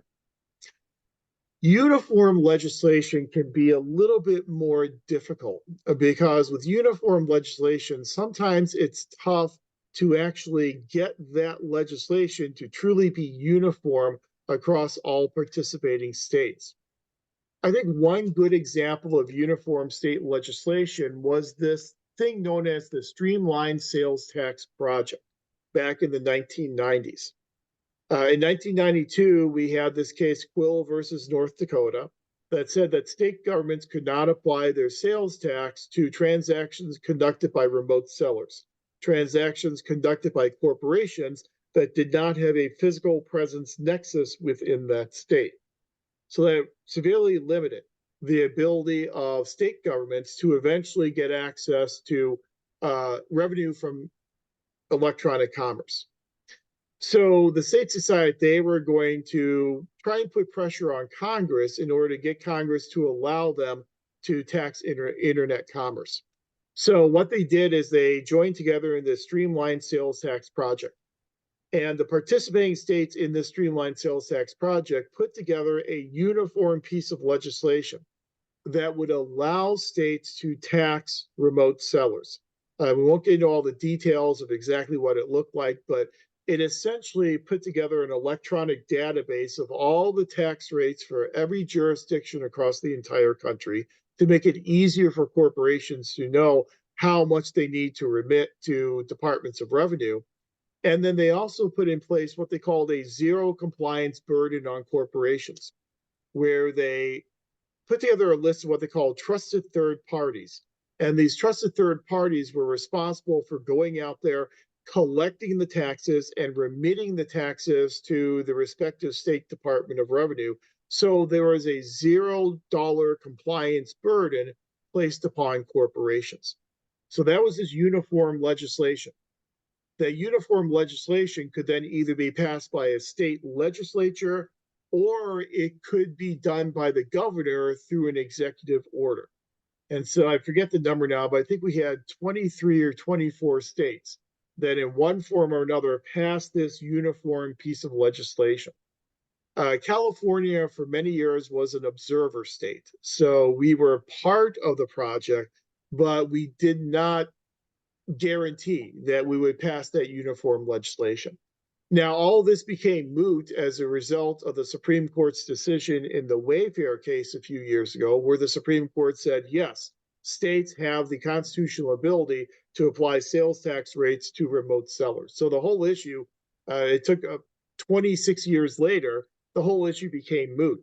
But what states did is they tried to use this uniform legislation to then go to Congress and say, look at this, Congress, we have 23 or 24 states who all have this same approach.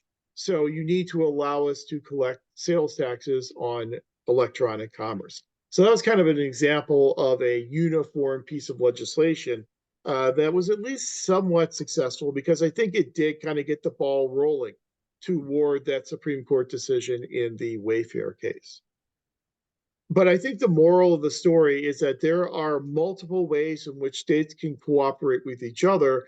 The form of cooperation they choose is usually the one that they've had the most success with in the past. But regardless of method of cooperation, success is usually predicated upon agreement over the goals and objectives that you are trying to achieve. When we have states that are trying to achieve different goals and objectives, it's going to be very difficult for them to work together to push back on Congress and some of these preemptive measures that are being passed by the federal government. Okay, thank you, Josephina. Very well done. Again, this just kind of gives us a basic background in terms of how states do cooperate with each other and some of the politics of that cooperation between these states. I see that we are starting to push 7:30, so it's 7:25. Let's take about a 10-minute break and come on back at 7:35. And when we come back at 7:35, we will then move into our next two articles.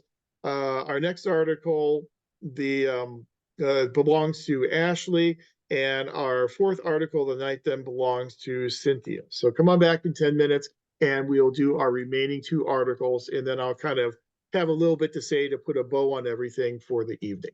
All right, see you back in about 10 minutes.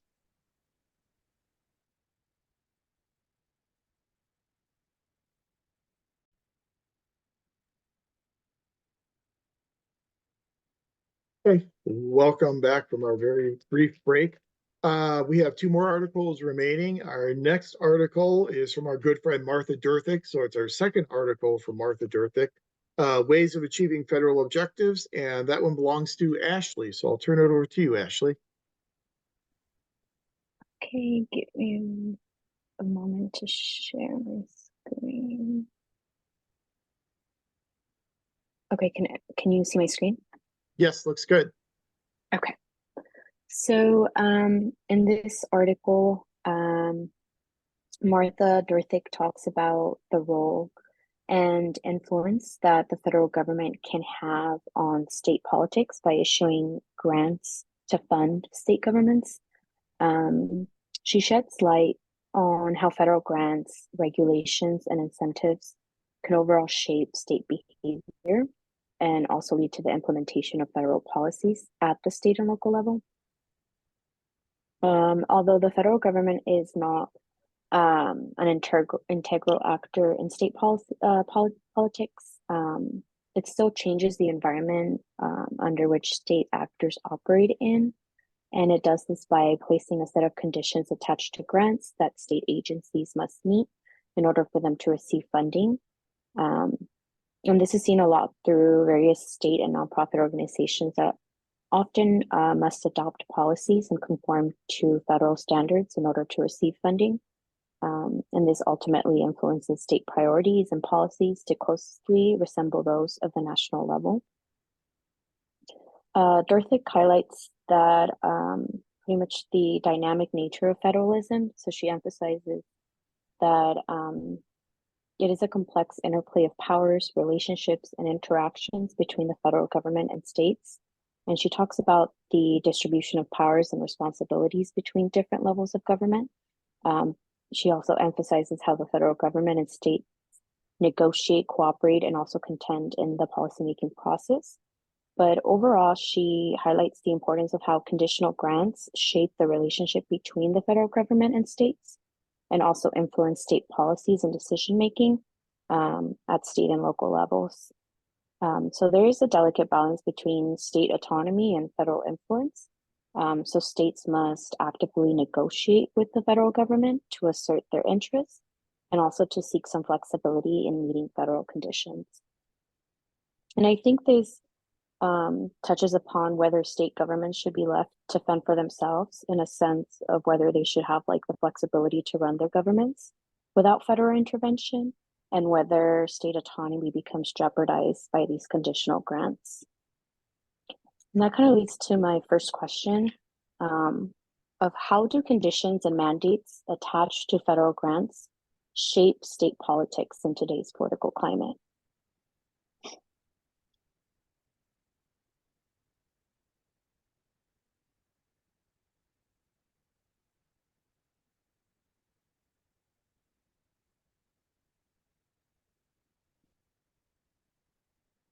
So essentially,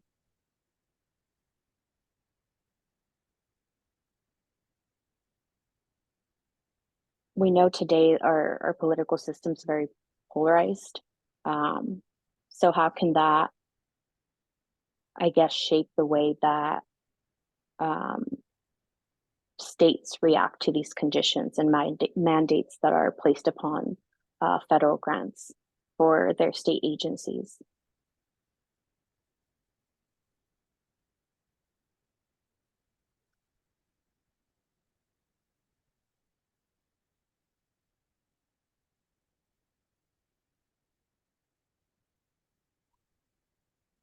Well, I feel like to accomplish its policy priorities, the federal government really needs to elicit the cooperation of states and local governments.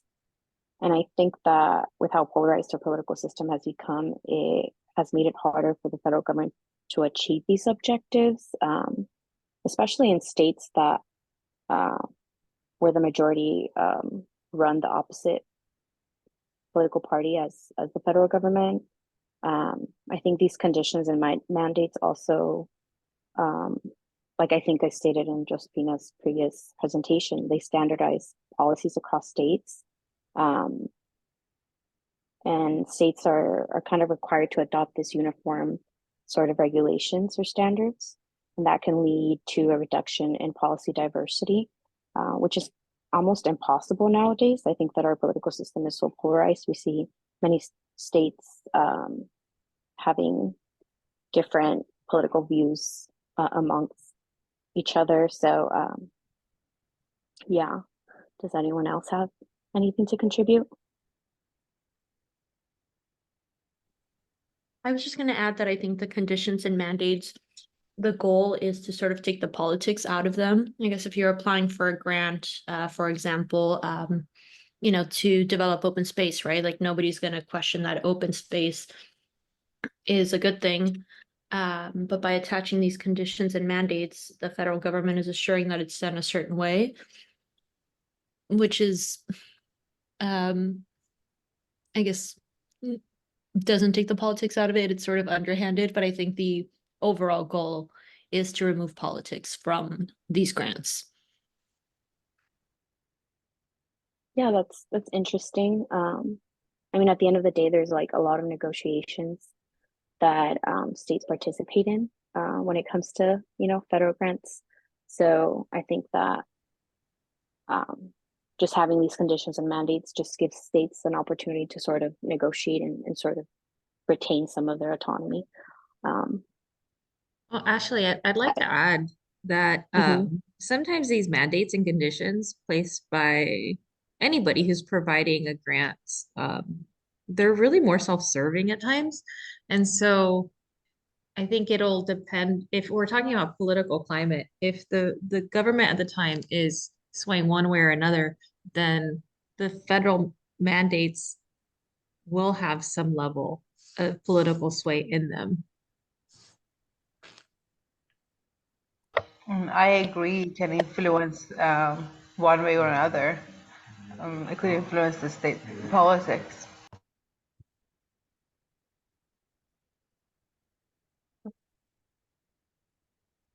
Can you guys hear me?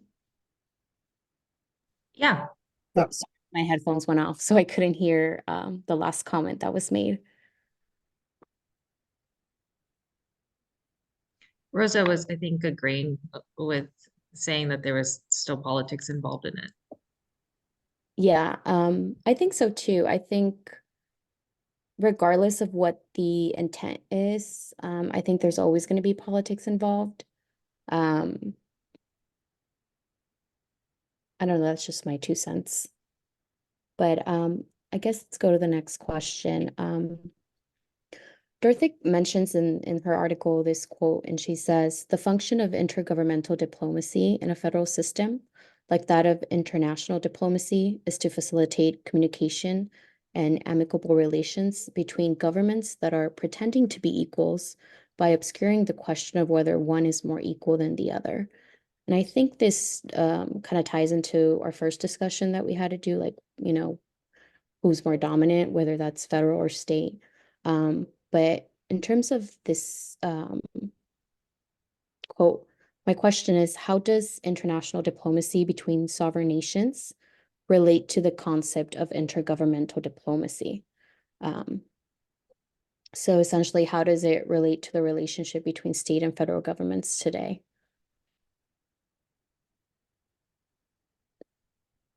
And I know it's a lot on the screen, so you guys can take a moment to digest.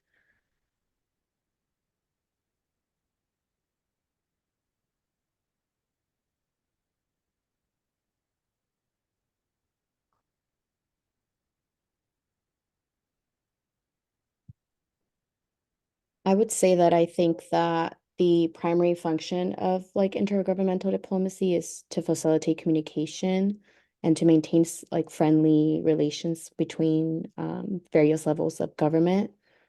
So I think that this phrase of pretending to be equals highlights kind of like the inherent tension in federal systems where different levels of government may be considered equal in terms of like their constitutional status.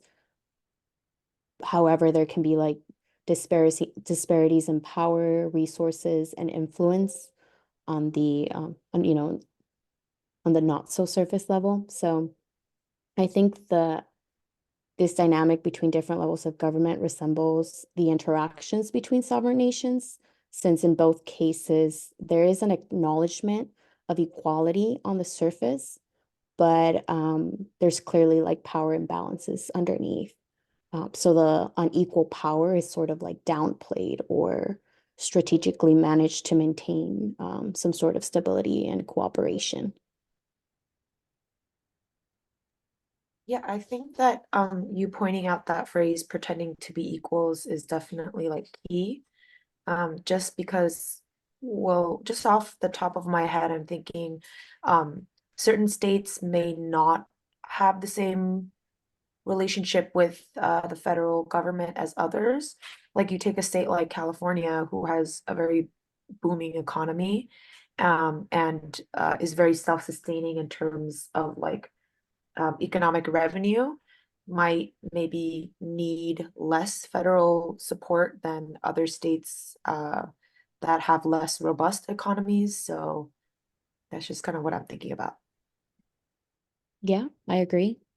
There's also differences among states, not just among state and federal governments. Thank you. Anyone else has anything to say?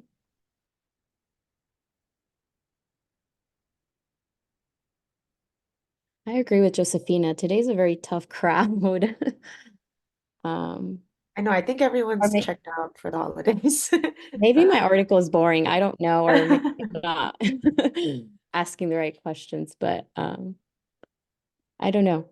I guess we'll move on. No, but these articles are really complicated. I feel like it's just they're not that easy. But you guys are doing great job. Yeah, politics isn't an easy topic. I Yeah, second that. and Good this job. is not my strong suit.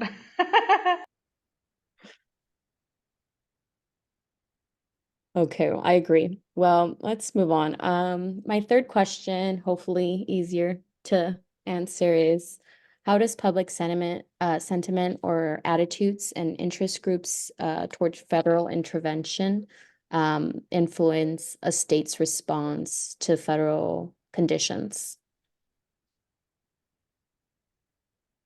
And I guess to rephrase it in an easier way to comprehend is how does interest groups and public opinion within a state kind of change the way that they feel or how they behave, um, or what conditions they decide to um, agree on um, towards these conditional grants from the federal government.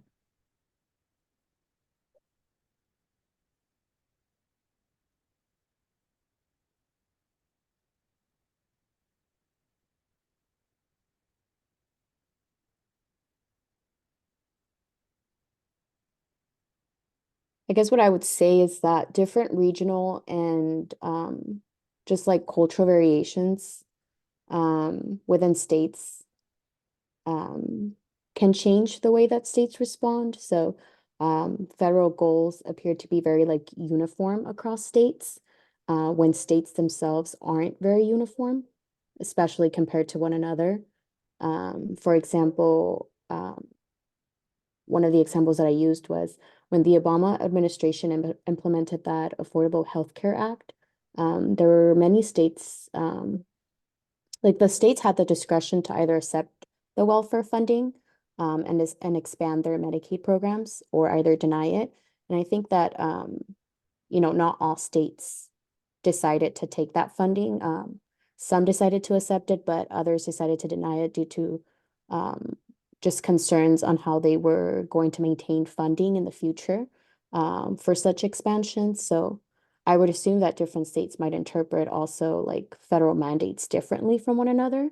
So the federal government can try and implement these sort of conditions, but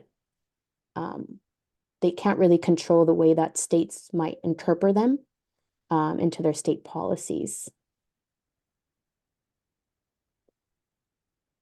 Yeah, and I was going to add when it comes to, and I think you definitely touched upon it, when it comes to applying for grants, you don't have to apply or you don't have to accept the money if you don't like the conditions, right? So if the public sentiment towards something is that it's a non-issue, then they don't have to apply for the funding.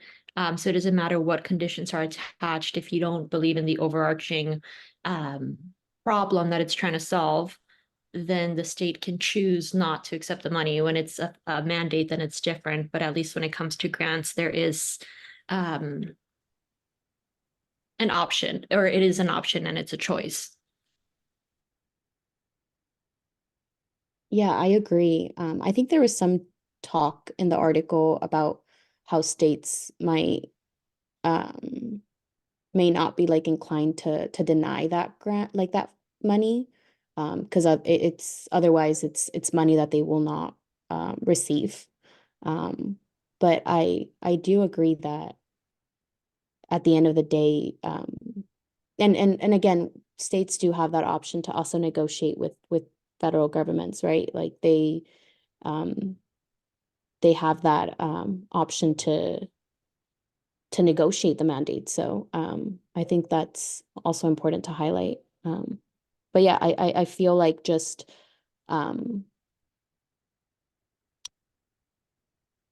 interest groups and the public opinion really do shape a state's priorities and goals. And if that doesn't align with, federal ones, then that's when you have a lot of opposing, just conflict. Yeah, and if I can add, sometimes the conditions are specific, but they're not that specific, right? So then cities and states try to come up with programs that they think would be funded under this grant, and sometimes submit the applications anyway in the hopes that, the person reading the grant, or the group reading the grant, chooses to award it, but they try to very loosely interpret the conditions so that they still get the money, right? Because it's free money that's out there and you want it. But you try to sort of maneuver the wording so that it applies to a program that you want funded. And I only know because I try to do that for my city, with a bike program, or to extend a trail for bikes, and it was under sustainability, which it does fall under the general category, but the specifics of the grant were a little iffy. So I try to spin the grants in a way that the city would get funding. So that's where that comment came from. Yeah, that's a good example. I actually hadn't thought about that actually. So thanks for bringing that up. Anyone else has anything to say? I mean, all of this also got me thinking about just like the, I guess whether, these federal grants, that impose these types of mandates and conditions, like, are they even like constitutional? I, I'm not sure. It got me thinking towards that, so. But if no one has anything else to say, I think I will end my discussion here. Thank you to those that contributed. Okay, thank you very much, Ashley. Good job. And I do think so. We're kind of running on fumes this evening. We are bumping up against the winter break, and the Dirthic article is kind of a dry article. But I like your questions. Your questions are excellent questions, and one of the things that from this article that dovetails really well into some of the future articles that we are going to read is the idea that the federal government, a lot of these programs tend to be very politically popular programs. They're programs that are popular with citizens. So if you're a state government, it's difficult for you to turn these grant programs down because number one, they're politically popular. And number two, it's an influx of federal money. Even if that money is categorical, it is still an influx of federal money. And so you're basically telling your voters, no, I'm not going to support this program that you want. And two, I'm going to turn away what's considered free money on the part of the public.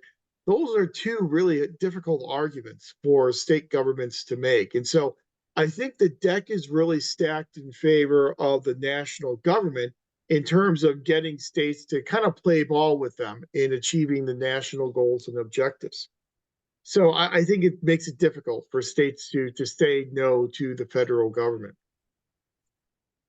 I also think that the national government has some tools at its disposal that it can use to incentivize states to kind of buy into these programs and to buy into implementing these programs the way in which the national government wants them to implement.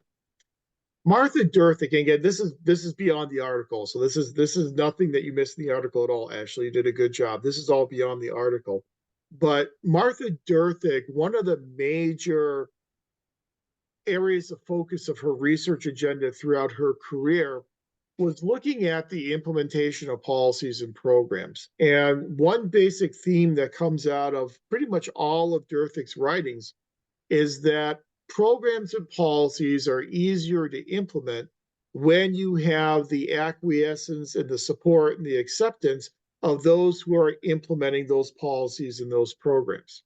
So what the national government needs to do is it needs to find ways to get state governments to buy into the implementation of these policies and programs. And again, they've got different strategies they can use. They can, as part of this program, require the creation of what's called a single agency requirement, where they can require the creation of a state agency that will be responsible for the implementation of this program. Federal grant money then flows through this single agency. And by doing so, the federal government can kind of co-opt this agency, and that agency was created to implement this federal grant program. So it has a vested interest at seeing this federal grant program succeed. And so that's kind of one way in which the national government can incentivize the state to implement these federal programs. Another thing that she talks about is this idea of the withholding of funds. And can the federal government just say, well, in order to get your compliance, we're just going to threaten to keep the money from you. We're just going to withhold those federal funds. Obviously, that's difficult because the national government has certain goals and objectives that it wants to accomplish. And by withholding this national money, essentially the national government is, we say, cutting off its nose to spite its face. It's basically saying that we're going to withhold this money, which means that the program's not going to be implemented. But we want the program implemented. So it kind of defeats the purpose for us to just say, states, we're just going to withhold that money from you. So what the national government typically does is it does a much more precise type of withholding. Either it threatens to withhold and hope that that threat will be enough to get the states to come into line with what the national government wants them to do, or it will do a very specific withholding through things like audit exceptions. So what it will do is through an audit, it will say, here is an area of non-compliance. And until the state comes into compliance in this one specific area, we're going to withhold the money for this specific expenditure, not for the entire program. We're not going to threaten the success of the entire program.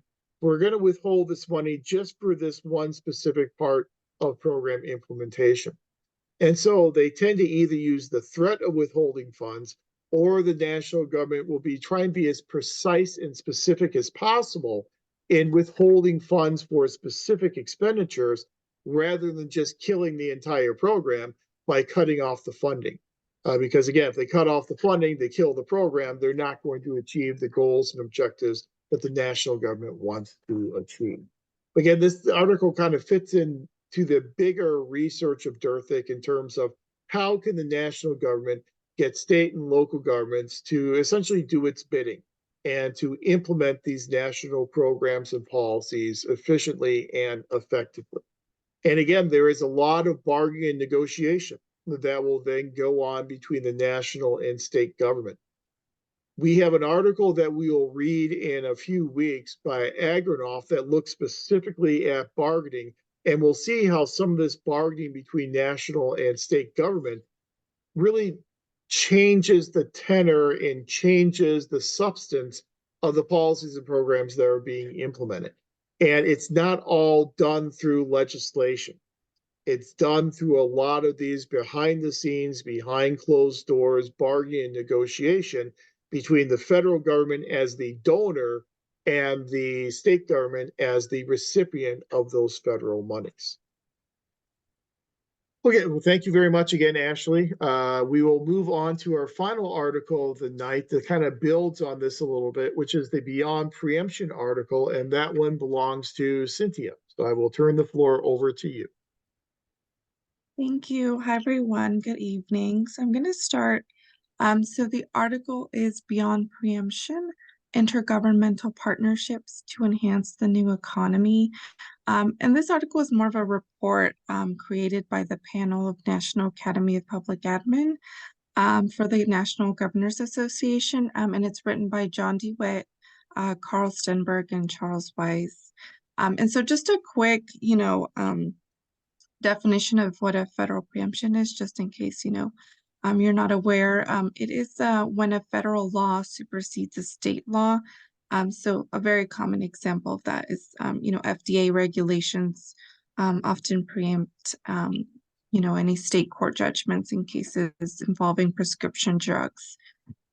So getting back to the article, so the article explains that it's not until 1965 that federal preemptions start to increase since the creation of federal preemptions in 1790. So it's quite a bit away from when its inception of federal preemptions that we start to see this increase in 1965.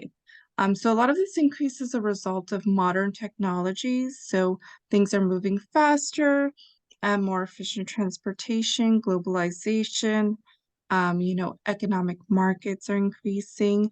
So this combined with a lot of political and economic pressures for more international nationwide markets and calls for more standardized national and international proposals. So as a result, there's been a lot of pressure for preempting state and local responsibilities. And then throughout the article, we'll kind of talk about sort of the relationship between federal, state, and local governments.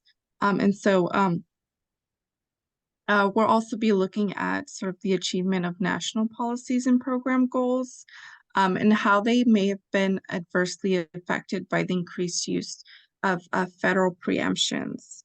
Without care for preserving these intergovernmental partnerships between federal government, state, and local governments. So my first question to you guys, and I try to make the questions hopefully a little bit easier. I know everyone's ready for the Christmas weekend, but my first question is, what do you think happened in 1965? Where you start to see this rise of federal preemptions. What centralized forces were at work around 1965? And then just to give you a quick hint, what acts were happening during this time?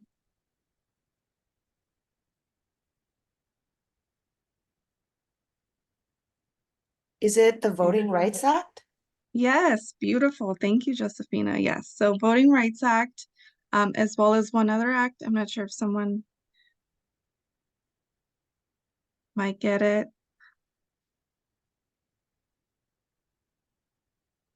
So around this time, we also have like the Civil Rights Act, right? So we have a lot of, focus on civil rights, voting rights. And so there's a lot of this push for more. My next question is, do you think it was more of a centralized or decentralized government during this time?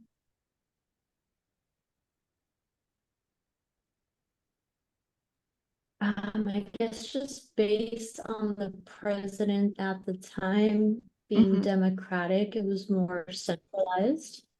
Yes, perfect. Thank you, Efoth. If I Yes. had to. Yes, perfect. So yeah, so it was more of a centralized, right? So centralized federal government forces in order to push for more federal preemptions during this time. Right, okay. So moving on into the article, so defining preemptions. So we look at the actions of the national government, usually Congress or federal agencies, to try and substitute nationwide policies and programs, which were assigned to states and localities, but federal laws have been taking over the responsibilities. And so the report kind of outlines the panel's findings. It makes some recommendations. on for the United States for a more effective intergovernmental partnership, rather than try to move away from unilateral, disruptive, or counterproductive preemptions. So the panel finds that in the last 50 years, there was a substantial rise of preemptions, right? So since the 1965, there's been a substantial rise. And they recommend some alternatives to actually move away from federal preemptions, just because the panel finds that it's fairly unilateral, and it takes power away from state and local governments that may undermine their efficiency towards a more fiscal bind. So my next question is actually, why might a too centralized government be problematic for local and state governments in terms of power?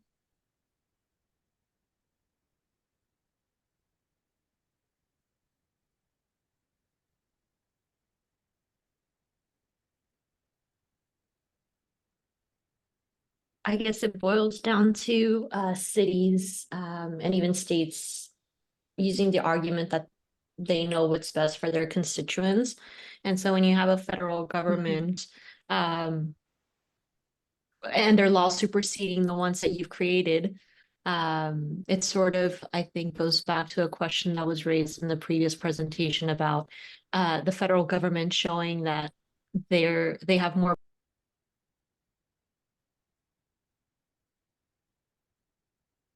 Oops, I think she might have cut out, but she was a lot of great points. So right, so the concentration of power, taking it away from local and state governments, and then what happens is sometimes you have maybe too much of workload on the central government, and then having that centralized authority may be problematic. Does anybody else want to add to why maybe a centralized government maybe have some disadvantages?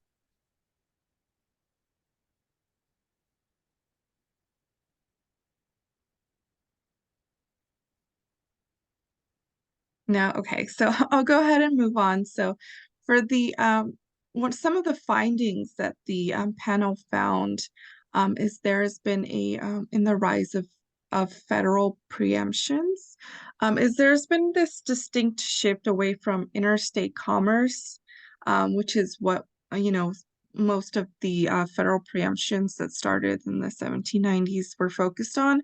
And instead, there's been a focus on health and safety, financing, civil rights, natural resources, other areas of dominant interest that have been popular in these areas. So this is a result from international sources to push for more business operations, and so maintain a consumer base across political borders, often by Congress or international treaties, and so negotiated by the federal government. And so a big push by the federal government. And so what happens is the panel argues is that it's problematic because federal preemptions can lock in state and local governments to inconsistent provisions for a really long time. And so national lobbyists that focus on business, labor, environmental, civil, and other rights have a large amount of influence in sort of supporting national standards. And not only does it deregulate state and local government, but it also also mitigates the effectiveness of state and local governments, right? So as a result, some preemptions are created sort of as a result of political pressures, right? And so like the professor said, preemptions are much more political than constitutional in nature, right? So my question to y'all is, what do you think the difference between federal preemptions pushed by Democrats versus Republicans are? Like, what are some issues that maybe Democrats might push for, and then what are some preemptions that maybe Republicans might push for?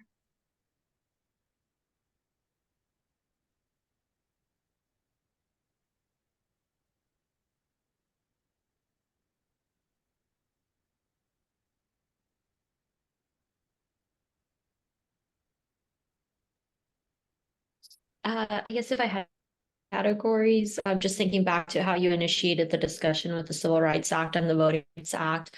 Maybe when it comes to social issues, you see Democrats pushing more for those preemptions versus anything fiscally related. Yeah, Could perfect. be more Republican. Yeah, yeah, exactly. So Democrats, social issues, civil rights issues, and social policies, and then Republicans maybe um, limiting, sort of the fiscal aspect, right? Anybody else want to add? Yeah, I was just gonna add that agreed. I think Democrats, the preemptions that party, what they tend to push for are things that might be like increase regulation, basically, like maybe increase regulation of industry or corporations. Exactly. Whereas Republicans might push for limiting those types of regulations. Like, for example, if there's maybe an environmental regulation towards corporations to like limit their carbon emissions, the Democratic Party would probably be the one to push for that, whereas the Republican Party would maybe want to push for like caps to make sure that it doesn't stifle business. So yeah, I think that there's like at the very core, I think Democrats tend to want to promote regulation and maybe like expanding rights, like civil rights, whereas the Republican Party, they believe in less regulation. So that would be preemptions that maybe help like commerce and business. Right, exactly. Exactly. So definitely Democrats, a big focus on environmental issues. So like the EPA, right? Big focus on environment and civil rights. And then for Republicans, it'd be limiting state regulation. Does anybody else want to add?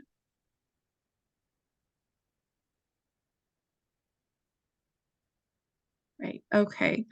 So another one would be advocating for the Republicans advocating for more national security and maybe limiting access to abortion, things of that nature. And then Democrats maybe health and safety, right?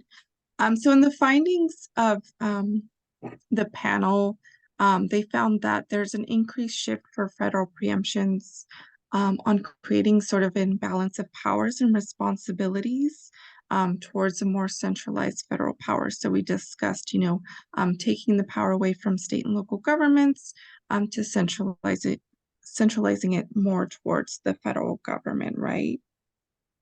And so they see this as problematic because it can undervalue many of the programs and policies created in intergovernmental partnerships.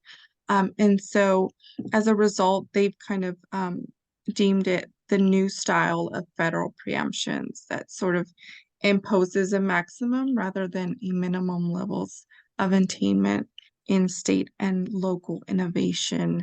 And so a lot of these federal preemptions are more for uniform consumer health, safety, and environmental protections. And so they advocate rather for some alternatives. So many of the effective innovations adopted by federal government were once a creation of other governments like air quality and coastal protection standards. But it would be more useful to adopt more of a program by program analysis to compare alternatives and find what's more effective. So my next question is, why might a program analysis be useful? And then what do you think would be effective to kind of run a program analysis? Like, is there anything maybe in your job that any standards that you might have used to kind of see if a program is successful?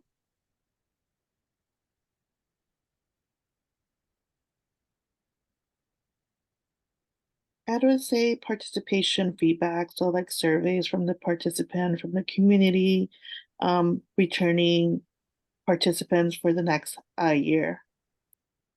Yeah, great. So a lot of feedback from community members, stuff like that. That's really great when you get that effective feedback, and then you can make changes. And right, Reggie?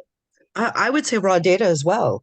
Yeah. Quantitative data, basically looking at raw numbers and spending, and that really has a big influence because you can look at programs in which socially or the constituents who support that program feel that they're getting a full benefit, they like it, but the program itself is bankrupt. It can bankrupt because the reality is that it's not self-sufficient, that to run it the way that will benefit the constituents is not necessarily the best way to run it, or won't be accepted or funded that way. So I think raw data itself, provided the raw data will tell you whether it's something that is successful or not successful, Right. alongside any kind of qualitative.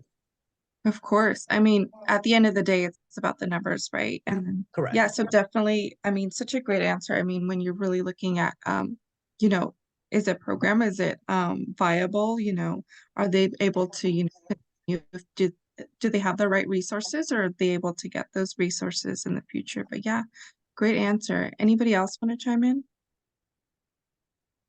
I was going to add that it helps to do either pilot studies or pilot programs, so that before you commit to running this program long term, you know, you shorten the window and see, you know, you look at the raw data.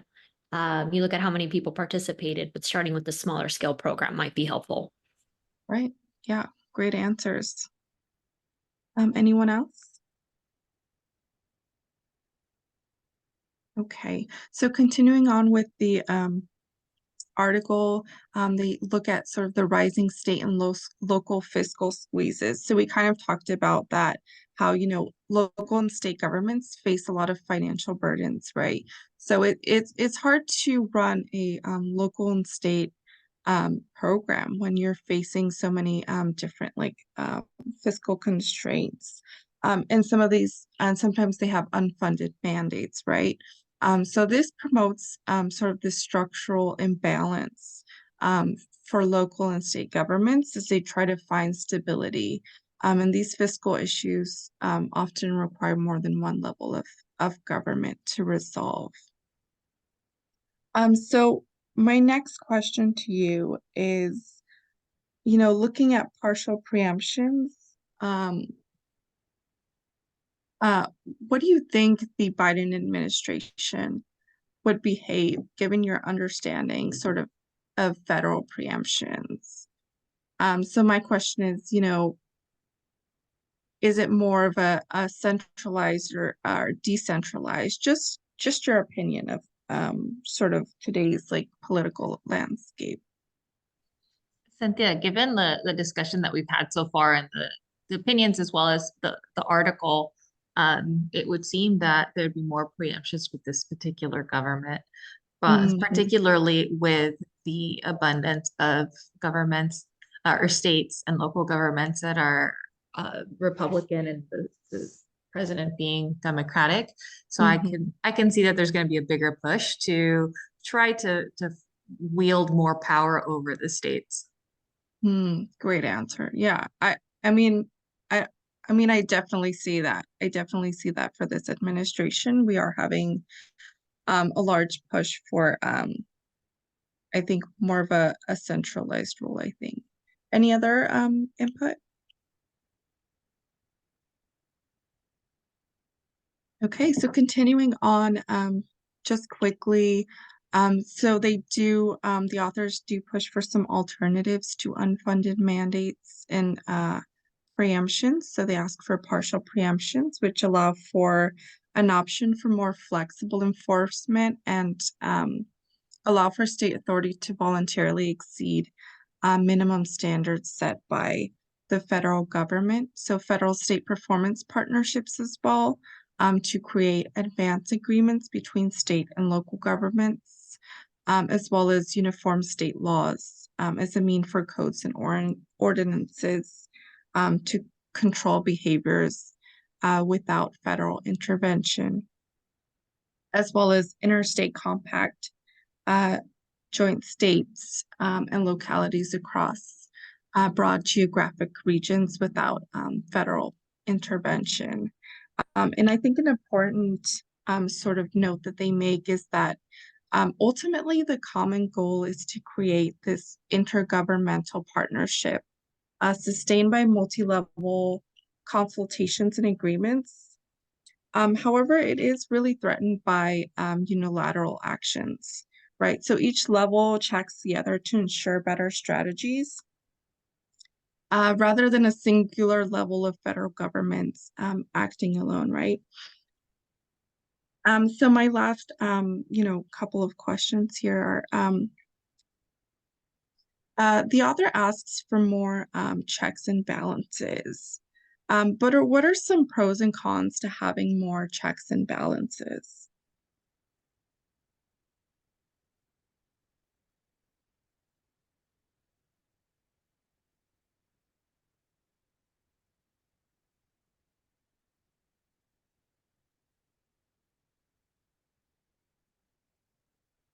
Any input? And checks and balances is going to mean that there's going to be more oversight and less Right. ability Mhm. to less flexibility. Right. So more oversight, but less flexibility, right? So, they also found that,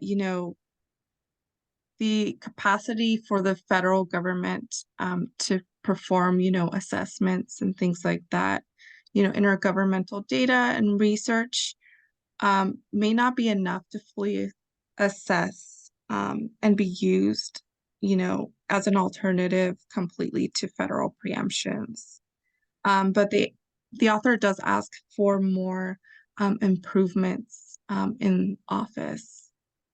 So they do look at the Unfunded Mandates Reform Act of 1995 that we did, mention before. And my question is, excuse me.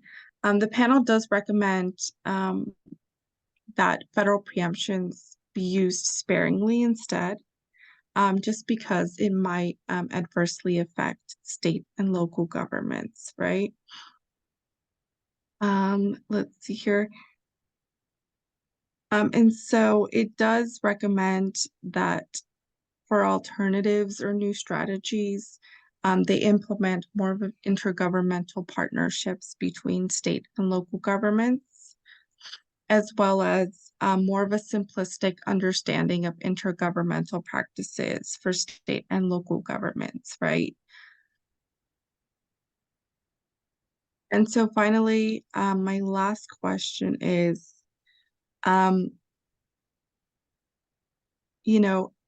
it may be antiquated to rely on federal preemptions, given that it was created, in the 1700s.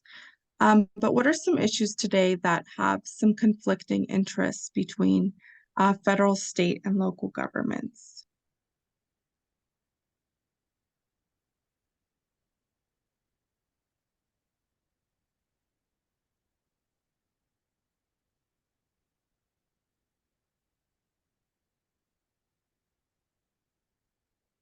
I think somebody mentioned last time maybe illegal immigration might have some, butting heads between federal, state, and local governments. Do you guys have maybe some other issues? Wait, can you repeat the question one more time? Sorry. Sorry, Yeah. let me repeat it. So when federal preemptions were made, in the 1700s, there was a focus on patent laws. What are some issues today that have some conflicting interests between federal, state, and local governments?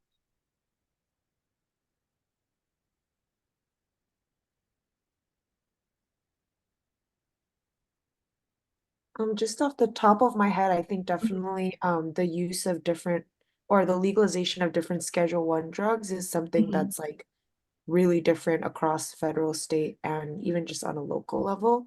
And I also think maybe abortion is something that's that we're seeing kind of just a lot. Well, I don't know if it would fall under necessarily federal preemption, but yeah. Yeah, of course. Yeah. And I think, the Biden administration, I think they attempted to use federal preemption recently in regards to attempting to mitigate some of the fallback from the recent Supreme Court ruling. And so lastly, I did just want to touch base on the recommendation to use the Unfunded Mandates Reform Act of 1995. And so it would broaden the capacity of this act in order for, to make greater intergovernmental partnerships, but also with the understanding that it does require some improvements as well. And with that, I think I'm done for tonight. Thank you so much. Thank you very much, Cynthia. Well done. Yeah, you covered most of the elements of the article I was going to talk about, so nicely done.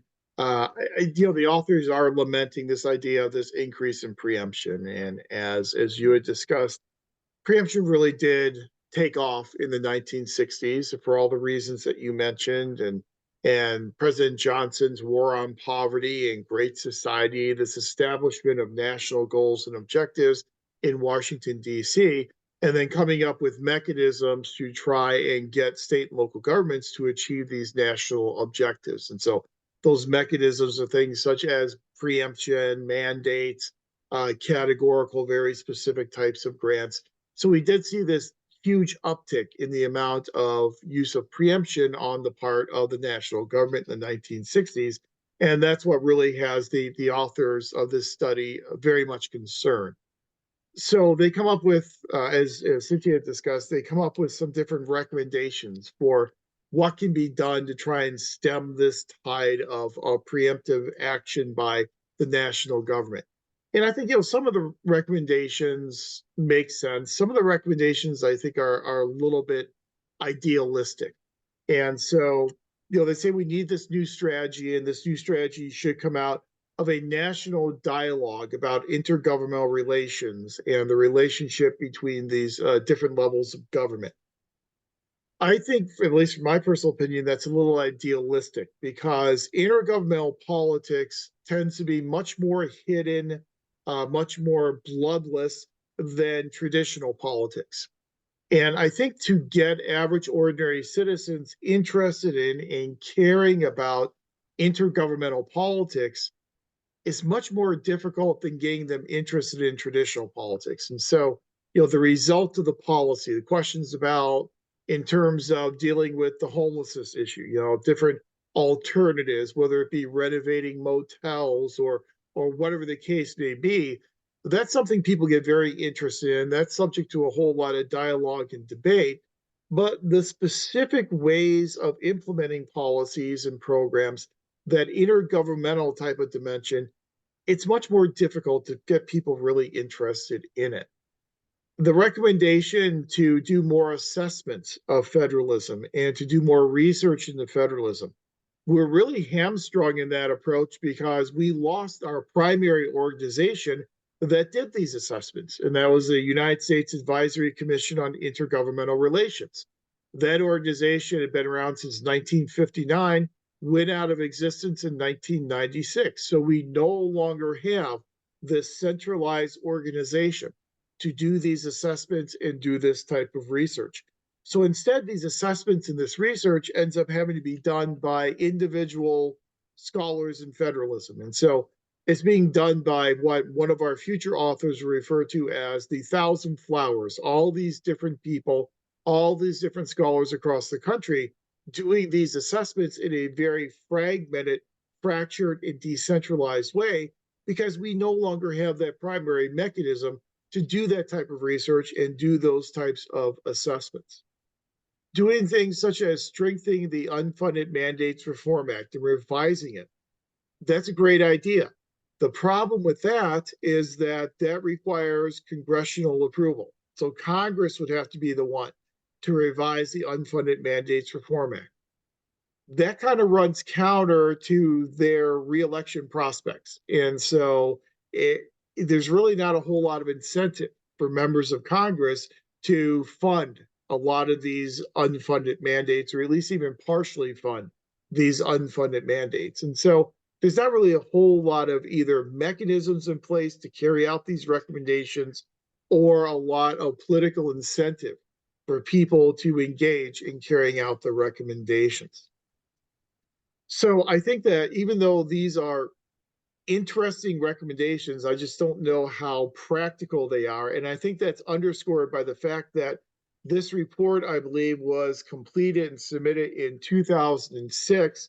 And we are sitting here at the end of 2023, so over 17 years later, and we haven't really seen any of these recommendations implemented. And I think that just kind of speaks to the lack of a realistic focus, if you will, for a lot of these recommendations. But where does this article kind of fit with the other articles that we read tonight? They all fit together in terms of this idea of the political approaches to intergovernmental relations. How do state and local governments work together in order to push back against the federal government? How does the federal government try and incentivize state and local governments to do the bidding of the national government and to accomplish national goals and objectives? A lot of these interactions that we are seeing between the three different levels of government, those interactions are inherently political in nature. And to kind of wrap this up, when we talk about politics, we're oftentimes talking about the ability to influence someone to do something they may otherwise not want to do. So when the federal government is playing politics with state and local governments, it's trying to get state and local governments to do something they otherwise would not do, putting their resources and time and energy behind trying to achieve national goals and objectives. When state and local governments engage in politics with the national government, they're oftentimes trying to get things such as fewer national regulations, fewer national preemption, more money coming out of the national government, things that kind of run counter to what the national government and members of Congress would typically usually like to do. So we see both or all three levels of government trying to influence each other with these different types of strategies. That's what makes intergovernmental relations somewhat political. But our discussion of the political aspects of intergovernmental relations, that discussion does not end tonight, because you'll see as we move into our discussion of our fiscal federalism articles for our next session, most of those articles talk very heavily about politics, and they talk about the political antecedents and the political basis for a lot of the grant programs that we currently have in our system of intergovernmental relations. So keep kind of the lessons that we have learned from these four articles tonight in your mind, because we're going to return to a lot of these themes again when we talk about fiscal federalism on January 10th.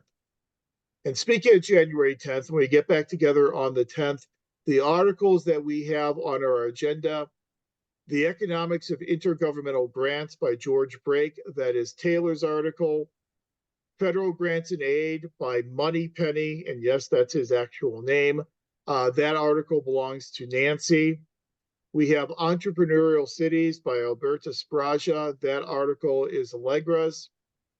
I don't believe anyone signed up for the Why Categorical Grants article by the U.S. Advisory Commission on Intergovernmental Relations, so I will handle that article on the 10th if no one signs up for it. Then we have Financing Local Government in a Changing World. That is Michelle's article. And then finally, we have the 10th Commandments article by Nivola. Again, no one has signed up for that one, so I will handle the discussion on that one as well. All those articles, again, that we're going to be talking about on January 10th, all have a political undercurrent to them. And they all kind of make the argument that fiscal federalism finds its basis and finds its genesis in the American political system. So those are the articles that we'll be doing then on January 10th.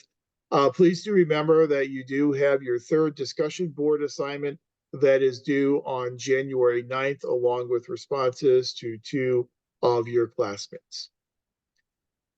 So before we call it an evening, are there any questions or anything for me before we are done for 2023? Which is kind of hard to believe, but it's true.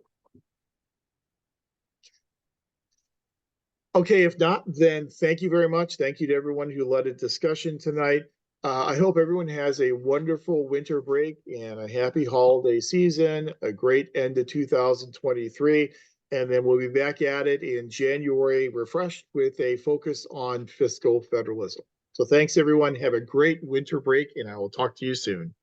Okay, good night. Happy holidays. Thank you. Thanks, sir. You as well. Good night. Thanks, Dr. Powell. Good night. Thank you. Good night.